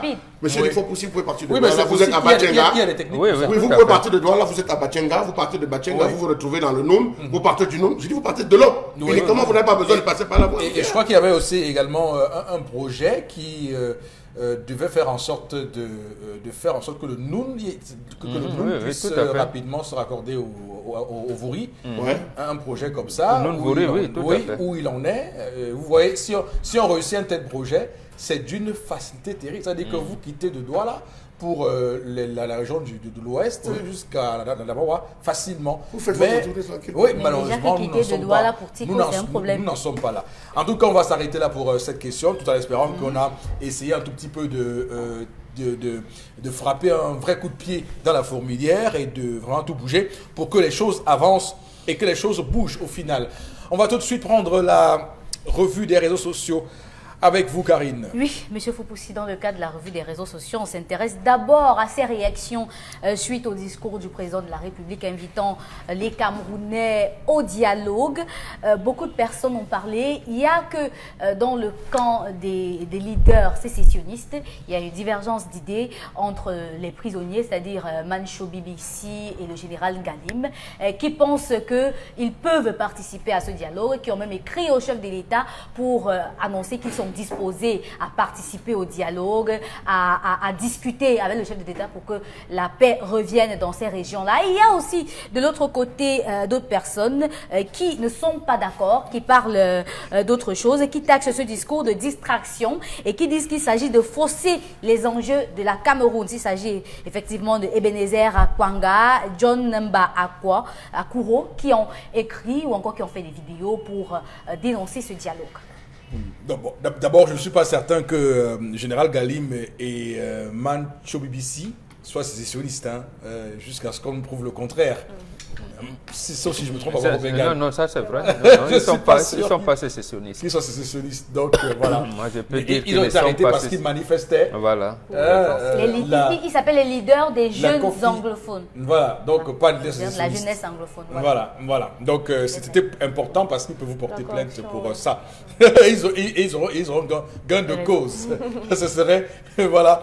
Bon, on revient quand même sur ces sons de voix discordants. Non, ça veut dire que le discours du président de la République est, je peux dire, la charrue avant les bœufs. Il y a eu un certain nombre de préalables qu'il fallait entretenir, tout comme on dénonçait ici le fait d'avoir créé cette commission DDR qui est arrivée au moment où il ne fallait pas. Il y a des préalables. Il y a d'abord les cessez-le-feu. Quand vous amenez les gens à un cessez-le-feu, vous créez les conditions d'armistice. Vous vous dites, d'accord, vous venez au dialogue, on ne va pas arrêter l'un ou l'autre, voilà les conditions de dialogue. Maintenant, ceux qui s'entêtent à rester dans leur position, on essaie de les isoler. C'est-à-dire, ceux qui acceptent d'aller au dialogue, on prépare les conditions pour aller au dialogue. C'est ça qui n'a pas été fait. Donc aujourd'hui, et vous avez bien fait de le relever, les gens comme Mancho BBC, il n'est pas sécessionniste. Il n'est pas sécessionniste, mais dans la confusion, on va penser que tous les anglophones sont sécessionnistes. N'est-ce pas? Il y en a qui sont en prison, qui ont accepté, les autres n'ont pas accepté, non, c'est pas vrai. Voilà. C'est pas vrai. Donc, c'est ça, et je pense que c'est justement la non-mise en place de ces conditions-là qui risque de plomber le dialogue. La deuxième chose, c'est que les dialogues au Cameroun ont des antériorités. En 1991, le chef de l'État avait dit non à la conférence nationale souveraine, mais comme les revendications concernaient presque tous les pans de la société camerounaise, il dit qu'il convoque la tripartite. Mais sauf qu'il donne seulement 2 points. Il dit, je vous appelle pour qu'on discute d'un avant-projet de code électoral et du code médiatique. Parce que vous dites que le RDPC a pris la CRTV, mais on va discuter des tranches d'antenne. Arrivé donc à Yaoundé, supposant, ils ont ajouté d'autres choses, notamment la crise anglophone. C'est là où est née l'idée de All Anglophone Conference et beaucoup d'autres choses. Qui arrive en 93. Qui arrive en 93 et même le débat sur la Constitution. Mais sauf que le gouvernement et l'opposition s'était entendu pour arrêter les villes mortes. Arrêter les villes mortes et relancer l'économie. Mais ici, à l'époque aussi, il faut dire peut-être que le rapport de force était, j'allais dire, du côté du peuple camerounais, parce que fallait dire la chose comme elles sont. Hein. Le gouvernement était presque dos au mur, parce qu'il ne voulait pas écouter. Ici, ce n'est pas les mêmes conditions. Justement, avant qu'on avance sur les conditions de maintenant, ça nous enseigne quelque chose quand même. Ça veut dire que le président Biya avait fixé le cadre déjà à cette époque-là, 91, mais l'opposition y est allée sans arrêt-pensée, ou du moins y aller tranquillement, et a réussi à ajouter d'autres points à l'ordre du jour. Non, il y avait des préalables. Et le pouvoir, comme d'habitude, est venu diviser l'opposition.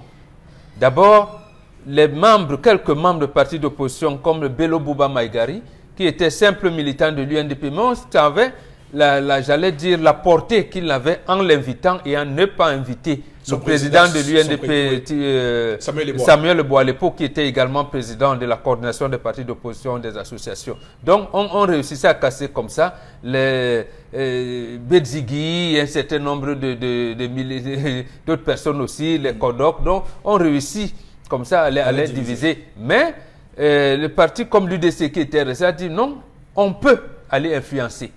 Mais comme ils restaient campés sur la position, les travaux ne s'ouvraient pas, ou alors ne développaient pas. Il y a donc eu 2 personnalités qui sont venus porter, j'allais dire, leur caution, Sopo Priso, Paul Sopo Priso, paix à son âme, et Christian Toumi. Ils ont procédé à une certaine médiation pour décrisper le climat social. Cette fois-ci, est-ce qu'on est dans les mêmes conditions? Non. Ici, le chef de l'État a déclaré la guerre en novembre 2017. Il est dans cette situation. Il leur dit, venez m'aider à consolider la décentralisation. Bon, il y en a qui estiment qu'il faut y aller, même comme il n'a pas inscrit à l'ordre du jour et qu'il a dit les consultations viendront et qu'il veuille minimiser le problème anglophone en le confondant dans des revendications. Il y en a qui pensent que oui, comme on va discuter de tout, allons-y. Et d'autres estiment que maintenant, même le code électoral pour lequel il nous a appelé à discuter en 91, on n'a jamais eu un consensus autour du code électoral. Mais juste rappeler que ça a son effet. Ça veut dire que le code électoral a son... c'est la principale revendication. Parce que si on... et c'est ça le piège que les Camerounais doivent éviter. Oui, absolument. Parce que si on va là-bas et qu'on s'entend sur un minimum de ce qu'on mettra en place des élections régionales pour évidemment élire les présidents de conseils régionaux avec les pouvoirs qu'on pourrait leur accorder ou non, il faut que le code électoral actuel puisse permettre à tout le monde d'être en capacité de pouvoir gagner l'élection au sud-ouest. Absolument. Et pas que l'ADP s'est conduit à gagner. Absolument. Parce que quoi qu'on dise, même la crise anglophone, justement, c'est une crise politique. Donc, l'environnement, c'est la crise politique. Donc, et tout part de ce code électoral et de la non-application de certaines dispositions constitutionnelles, effectivement. Et là, vous avez raison. Ça veut dire que en allant à ce dialogue, on peut reporter ou alors revoir la manière avec laquelle on voudrait organiser les régionales. Peut-être on peut encore repousser les législatives et les municipales parce qu'il va falloir changer le code électoral. Est-ce que là maintenant ce sera donc un problème de rapport de force?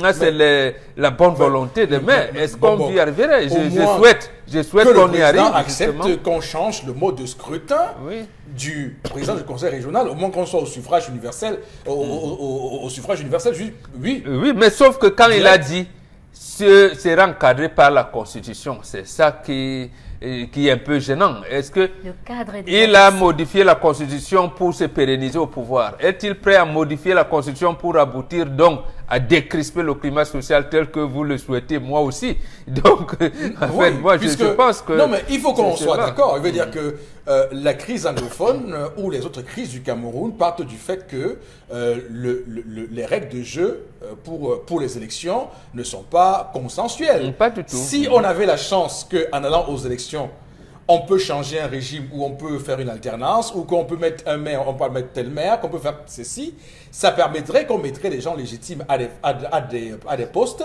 et qui implémenteront des politiques. Quand elles auront échoué, le même peuple aura la capacité de les changer. Maintenant, si les gens échouent, on n'a pas la possibilité de les sanctionner dans les urnes. Absolument. De manière claire et nette. Absolument. Donc, parce que beaucoup veulent dissocier le débat sur le code électoral au débat sur la crise anglophone. Et pourtant, ces débats-là sont intimement, je veux dire même trop liés. Oui. Si on ne discute pas du code électoral jusqu'à au changement de certaines de ces dispositions, non, ce dialogue ne servira à rien.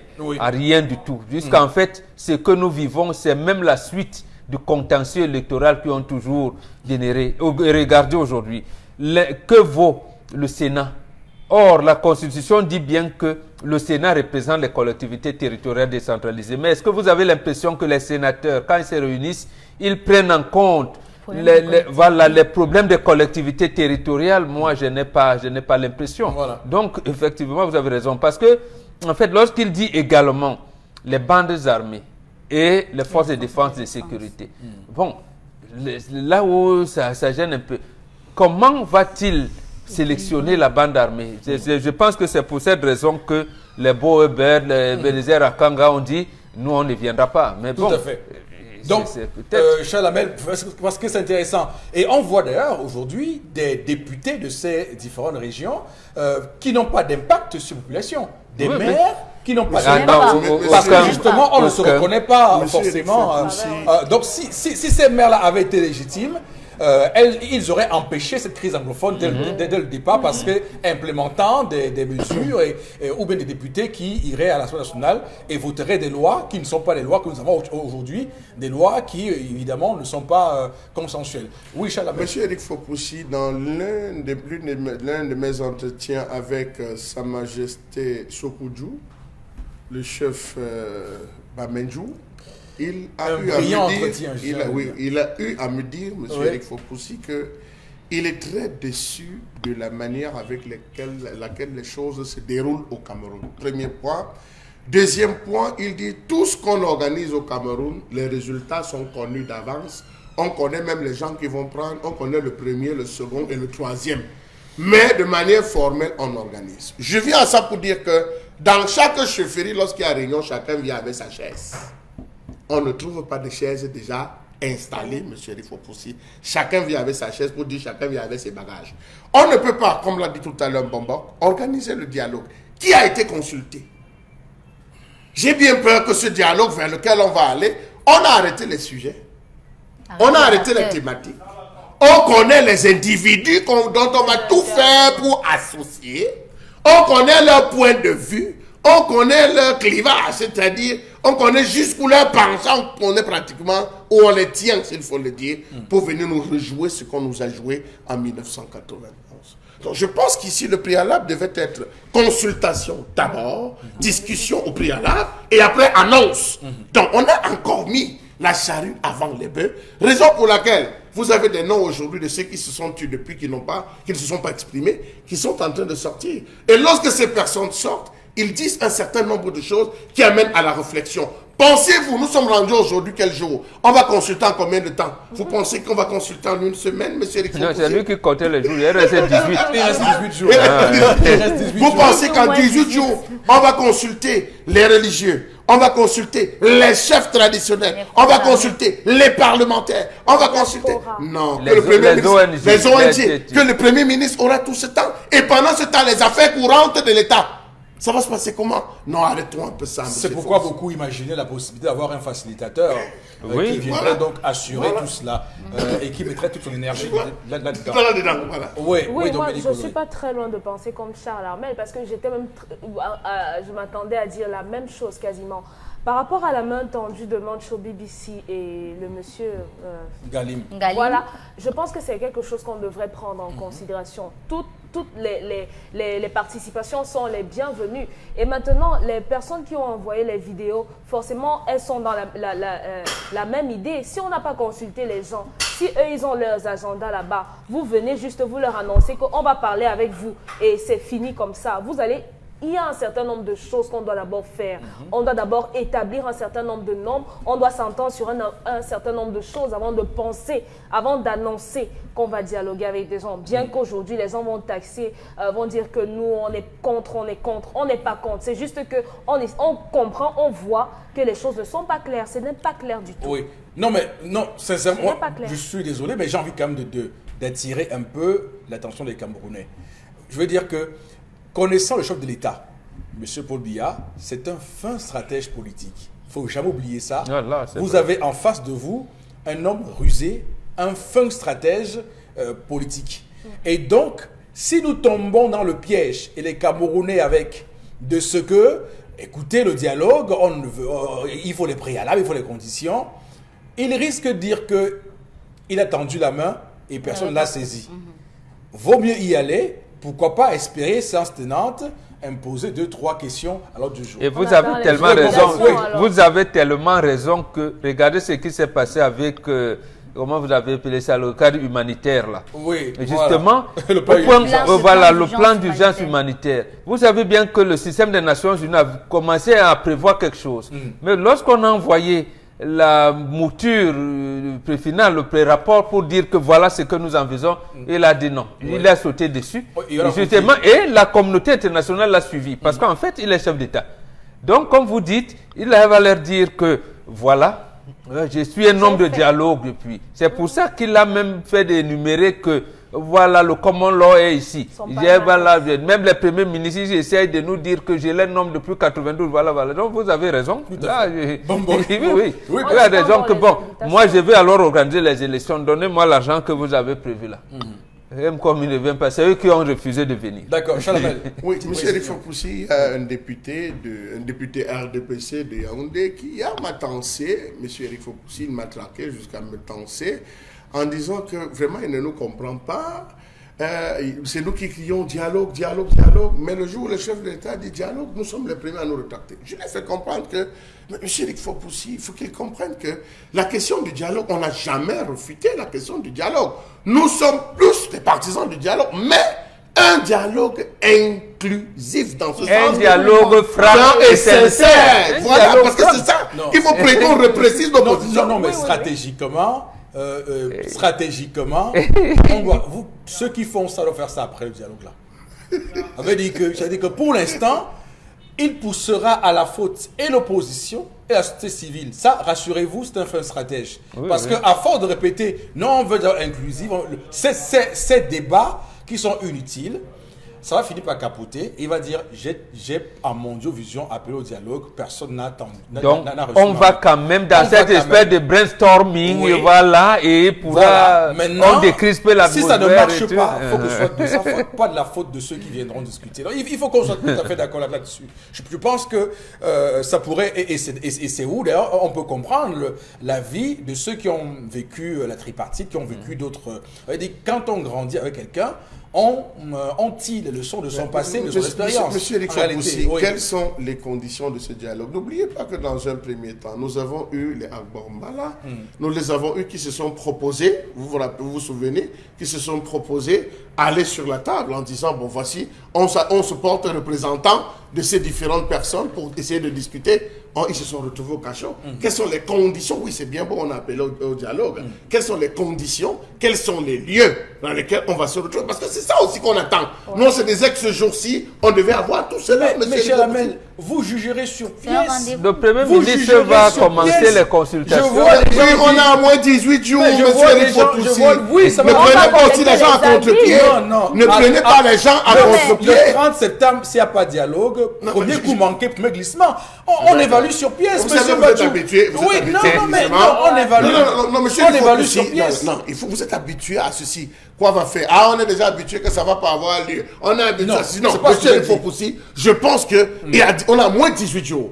Les consultations devaient démarrer même le lendemain. Non. C'est-à-dire que dès hier, on devait déjà se mettre au pas, commencer à convoquer, discuter, donner les conditions. Et vous diront qu'ils le font déjà. Moi, je dis ceci. Ce débat nous essouffle pour rien.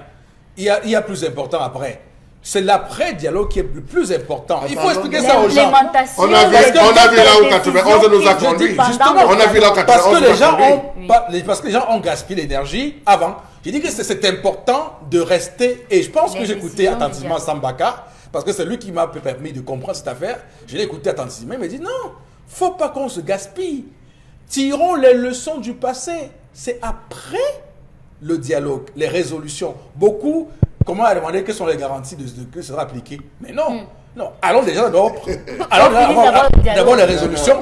Maintenant, les garanties, on va discuter. Nous avons utilisé tous les Kleenex qui étaient en notre position pour nettoyer nos yeux à tout moment avec 91. Arrêtons ça. Quand vous avez déjà été, rongé mordu par le serpent. Même le ver de terre.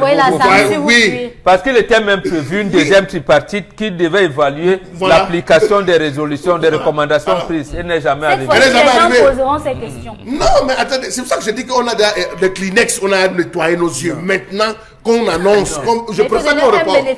Ça va vous surprendre, monsieur Rifopoussi. Ce qui est en train de se passer là est... Non. Ce qui est en train de se passer là est tout à fait contraire et est en train de jouer le jeu du pouvoir des Yaoundé.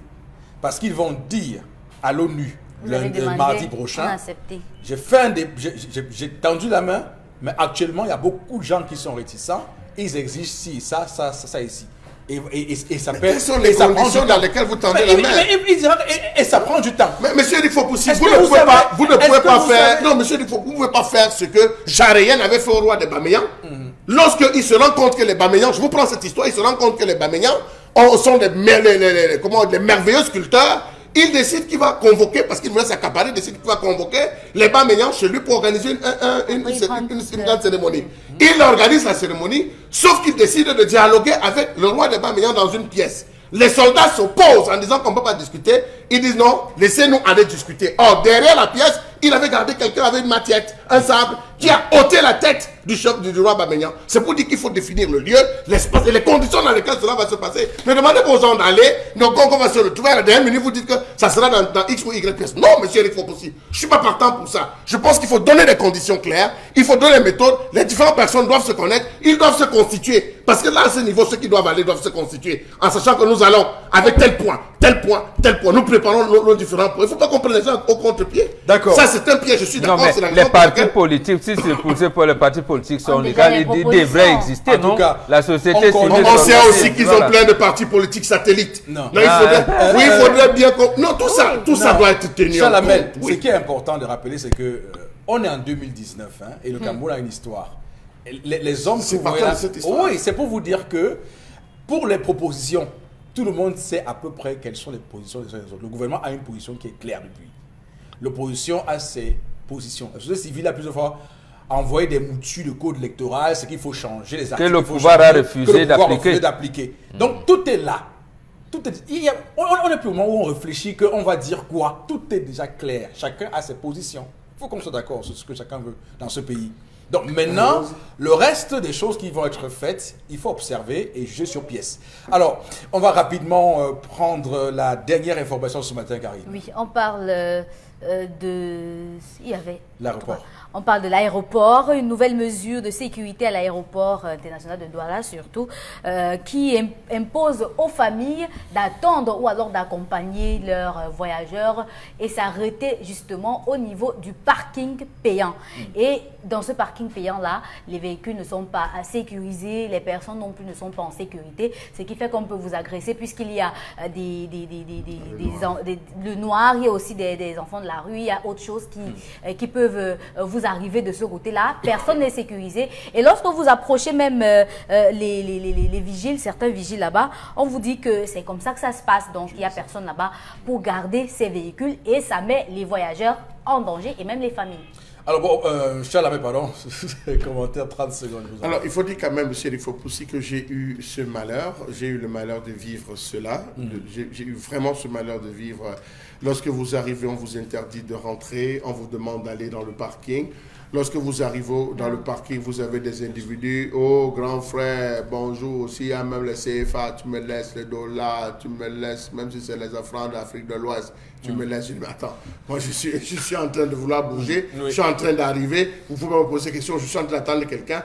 Non seulement ça, on vous dit, vous ne pouvez pas avoir accès. C'est strictement interdit d'avoir accès à l'intérieur. Désormais, vous attendez tous en bas, vous ne montez pas. Lorsque vous avez même la chance d'attendre la personne, lorsqu'on arrive, ils traversent la mini-barrière, après la descente des escaliers, ils arrivent, c'est des gens qui se discutent des sacs. Vous avez des gars qui, vous ne savez pas d'où ils sortent, des jeunes, vous ne savez pas d'où ils sortent, ils commencent à se disputer les sacs. Pendant que vous attendez, pour ceux qui ont 3, 4, 5, 6 sacs, pendant qu'on va arrêter les sacs, vous avez des gars qui fouillent, qui ont les lames, des couteaux, je ne sais pas si on m'appelle des bistouris, qui sectionnent les sacs pour vous enlever les choses. Donc je crois que la sécurité devrait revenir. Ok, il y a d'ailleurs, allez sur la page de Dominique Fousse sur Facebook. Elle a fait une publication qui est très virale depuis hier sur ce qu'elle a vécu là-bas. Et ce qu'elle dit là-bas est extrêmement incompréhensible. C'est inacceptable, inadmissible pour ce pays. Madame, monsieur, basculons au plateau B avec Consti Lamine. Consti Lamine qui est avec nous. Consti, bonjour. Oui, bonjour Eric. Bonjour à tous les clients du concept Salaka. Voilà, alors nous sommes donc là le 12 septembre 2019 et nous sommes exactement à 9 jours de la fin de la double réduction au magasin 1001 tapis. Je m'adresse à tous ces clients-là qui aiment le concept Salaka. Je m'adresse à tous ces clients-là qui aiment les bons articles. Vous avez encore 9 jours pour vivre la double réduction qui dure depuis pratiquement un mois à l'occasion de la célébration de mon anniversaire. Je l'ai dit, hein, et je maintiens cette double réduction jusqu'au 21 septembre 2019. Ceux qui n'ont peut-être pas de l'argent en ce moment peuvent nous appeler et faire des réservations, passer des commandes et les retirer même après la double réduction. Nous allons donc vivre cela à travers ce message qui doit s'afficher à l'instant à l'écran pour interpeller et attirer l'attention de tous les clients qui ont besoin des articles de qualité du côté bien sûr du magasin 1001 tapis. Ah ben oui, c'est donc affiché jusqu'au 21 septembre 2019. Et quand on parle bien sûr de cette date, nous sommes exactement à 9 jours de la double réduction au magasin 1001 tapis en face le Palais d'Ika. Les numéros de téléphone, vous les avez. Commandez dès à présent, passez vos commandes, faites des réservations, choisissez votre article, gardez-le bien entendu parce que 1001 tapis, c'est la qualité à moindre coût. Nous allons tout de suite commencer la vente de ce matin, chers téléspectateurs, par des tapis de prière. Oui, vous les avez à 1000 francs, un tapis de prière neuf dans son emballage. Vous l'avez à 1000 francs au magasin 1001 tapis. Je rappelle que le stock, il est en train de s'épuiser. Courez vite en face le Palais d'Ika et commandez votre tapis de prière. À côté bien sûr de ce tapis de prière, vous avez ce magnifique robot mixeur 2 balles. Il coûte normalement 12 000, c'est le prix de promotion. Le prix de la double réduction est de 11 000 francs. Je rappelle qu'il est neuf dans le carton, il est avec garantie. Un bol pour les condiments secs, un bol pour les condiments frais et même pour les fruits. Ce robot mixeur est idéal pour les fruits. On a également le fer à vapeur. Un fer à vapeur moyen. Vous l'aurez ailleurs à plus de 15 000 francs, mais au magasin 1001 tapis en face le Palais d'Ika, vous l'avez à 7 500 francs, ce magnifique fer à vapeur. On n'a plus besoin de perdre le temps quand on a besoin d'une eau chaude. Vous avez des bouilloires électriques en inox d'une contenance de près de 2 litres. Vous les avez à 6 500 francs. Chacun devrait avoir une bouilloire à la maison, bien entendu. Ah ben oui, nous allons donc marquer un arrêt sur cet élément. C'est un laptop Core de Dio. Vous avez le choix entre la marque Dell, HP, Lenovo. Vous l'avez à 65 000 francs au lieu de 75 000. Le stock, il est très limité. Ceux qui l'ont besoin, venez à 1001 tapis. Les woofers pour écouter la musique, vous l'avez à 15 000 francs. Un appareil musical neuf dans le carton à 15 000 avec un son laser. Régulateur de tension numérique, vous l'avez à partir de 14 500 francs. Ce magnifique régulateur de tension numérique pour stabiliser, bien entendu, le courant à la maison. Le woofer, toujours à 15 000 dans notre magasin.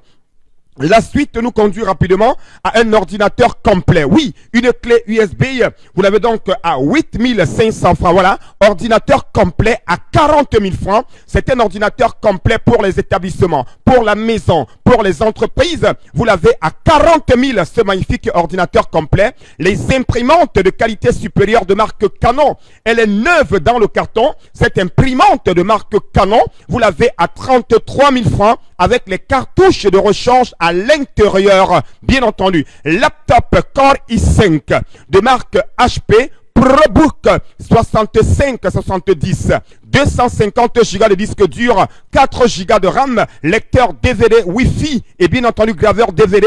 Au lieu de 150 000 francs, vous l'avez à 125 000 du côté bien sûr du magasin 1001 tapis en face le Palais d'Ika. Robot mixeur Debol. Oui, un robot mixeur avec un passoire, avec un filtre. Vous l'avez à 17 000 francs. Il est costaud, il est solide. Vous l'avez à 17 000 au magasin 1001 tapis. La suite nous conduit à un grand fer à vapeur. Il est neuf dans le carton. Pour dire tout simplement, ne demandez plus virgule.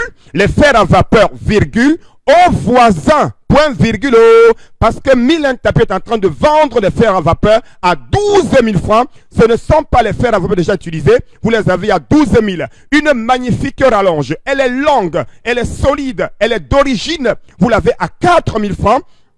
Du côté bien sûr du magasin 1001 tapis, je rappelle, en plein cœur d'Aqua, en face le Palais d'Ika. Vous avez des régulateurs de tension, des laptops, des unités centrales, des fers à vapeur et bien entendu tout ce qu'il y a pour embellir la maison, c'est au magasin 1001 tapis. Et parlant bien sûr de maison, vous avez des lustres à partir de 25 000 francs au magasin 1001 tapis en face le Palais d'Ika et nulle part ailleurs. Les couvre-bouteilles, oui, vous êtes nombreux, vous aimez le vin, vous aimez les bons en vin. On ne peut pas finir une bouteille de vin seule. Alors, bien entendu, pour sécuriser son vin, on a besoin des couvre-bouteilles automatiques. Vous les avez à 1500 francs. Du côté, bien sûr, du magasin 1001 tapis. Des cuiseurs de riz sont de retour. Vous les avez demandés, vous les avez réclamés. Ce cuiseur de riz a double fonction. On peut préparer en même temps les ignames et faire le riz dans ce cuiseur de riz. Vous l'avez à 25 000 francs. Ailleurs, vous l'avez à plus de 70 000. Mais en face, le palais d'Ika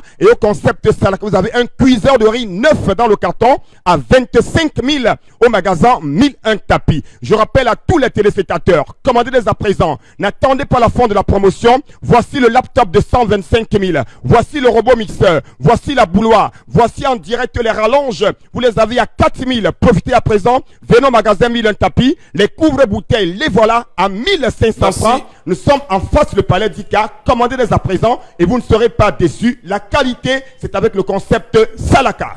Merci Consti Lamine, merci infiniment. Alors, beaucoup de gens disent que le dialogue national n'a rien à voir avec le code électoral. Il faut juste écouter très bien ce que dit le professeur Jean Bayébec. Vous allez inviter les gens sur une table à discuter les groupes armés. Ils vont venir s'asseoir. Vous leur dites que déposez les armes et vous revenez à la République. On va faire une décentralisation désormais. Il y aura les mairies qui seront de bonnes mairies. Il y aura qui ont les pouvoirs, qui auront ceci et cela. Maintenant, vous leur dites que, comment vous leur garantissez qu'eux, ils peuvent compétir pour être maire? Si à la base, ils ont conscience que le code électoral n'est pas bon pour eux. Donc, il faut faire attention. Tout est question de jeu électoral et jeu démocratique dans un pays. Si les règles de jeu sont acceptées par tous, vous comprenez que tout le monde sera... Il n'y aura pas de crise. Absolument. Parce qu'aujourd'hui, la crise qu'on a aujourd'hui est une crise qui naît toujours... Dans les pays ailleurs, quand les gens ont faim, il y a 8,5 millions de pauvres au Cameroun. 8,5 millions de pauvres au Cameroun. Est-ce que ce n'est pas quand même bizarre que ces pauvres-là acceptent nos dirigeants actuels? Si ces 8 millions-là de pauvres-là transforment leur pauvreté en cadre d'électeurs et vont voter, ils peuvent changer le cours de leur vie. Donc il faut faire attention parfois sur les choses. Il faut faire très attention quand on discute. Alors on va tout de suite prendre, madame, monsieur, interpellation.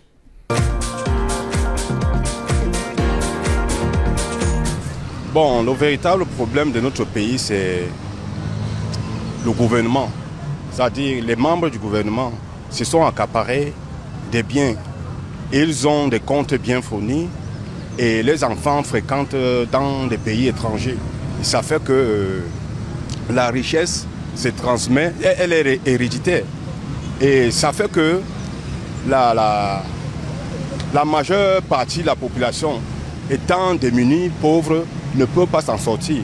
Le gouvernement a mis un bon plan d'action sur le terrain. Il y a les écoles qui sont déjà nombreuses au Cameroun. Mais à la fin des parchemins, il n'y a pas de débouchés par rapport au travail. Donc c'est dans ce sens-là que moi je crois que si le gouvernement, les membres du gouvernement étaient sérieux et mettaient tous ces agents qui sont allés amasser dans des banques à l'étranger, ça allait faire prospérer l'économie camerounaise.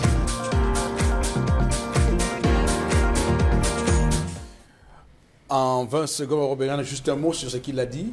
Oui, d'accord avec lui? Oui, tout à fait. Je l'étais en disant hier, le docteur Ignace Foyeb, qui dirige un institut privé d'enseignement, a mis une cuvée, je pense, de 70 infirmiers hier. Il a dit dans son discours que nous avons opté pour les métiers d'ordre médical parce que nous avons constaté que les étudiants qui ont le BTS, la licence et même le master se retrouvent pour la plupart sur les motos. Quand vous dites donc comme ça, il a dit, ce qu'il n'a pas dit et ce que notre compatriote vient de dire, c'est ça. D'accord. Qui se renferme d'abord, les services spécialisés de la BEAC ont dit que les Camerounais ont plus d'argent que des entreprises. Certains Camerounais ont plus d'argent que ces entreprises et ces Camerounais se trouvent être des fonctionnaires. Ils trouvent être des fonctionnaires. Donc, ok, tout de suite, Consti Lamine, Red Copper. Est-ce que la nourriture colle constamment à votre poil? Fatigué de frotter, gratter et d'abîmer vos poêlons? Eh bien, j'ai la solution. Bonjour, ici Cathy Mitchell, avec ma nouvelle poêle Red Copper. Cette poêle révolutionnaire est faite de céramique non collante et de cuivre super solide. Garantie de rester sans égratignure. pas de rayures et pas de résidus collés. Elle est légère et extra résistante.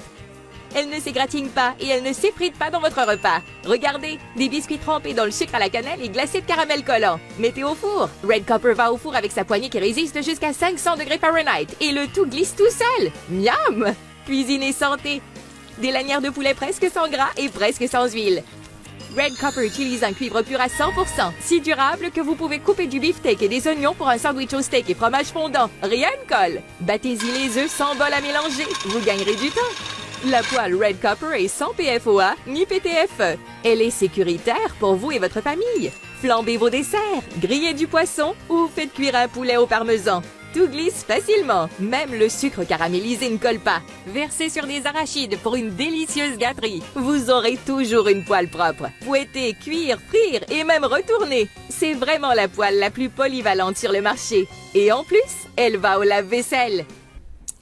Oui, Constilamine. Alors rapidement, je donnerai donc le prix de la poêle qu'on a vue tout à l'heure à la télévision. C'est le prix de la double réduction. Vous l'avez à 13 000. Oui, c'est 13 000 francs jusqu'au 21 septembre 2019. Cette poêle qu'on a vue en direct à la télévision, chacun devrait la voir. Appelez le numéro du concept Salaka. Au lieu de 14 000 francs, vous l'avez en double réduction à 13 000 du côté bien sûr du magasin 1001 tapis en face le Palais d'Ika. Alors j'attire l'attention de tous les téléspectateurs de cette émission. Acheter un article, c'est bien, mais l'acheter auprès des partenaires du concept Salaka, c'est encore mieux. Okay. Et je dirais tout simplement, à Salaka, on ne dépend pas, mais on remplace. Le client est un partenaire, le client est un actionnaire du concept Salaka. Et à tous ces clients, je vous dis merci beaucoup. Rendez-vous au magasin 1001 tapis en face le Palais d'Ika de lundi à samedi. Merci beaucoup.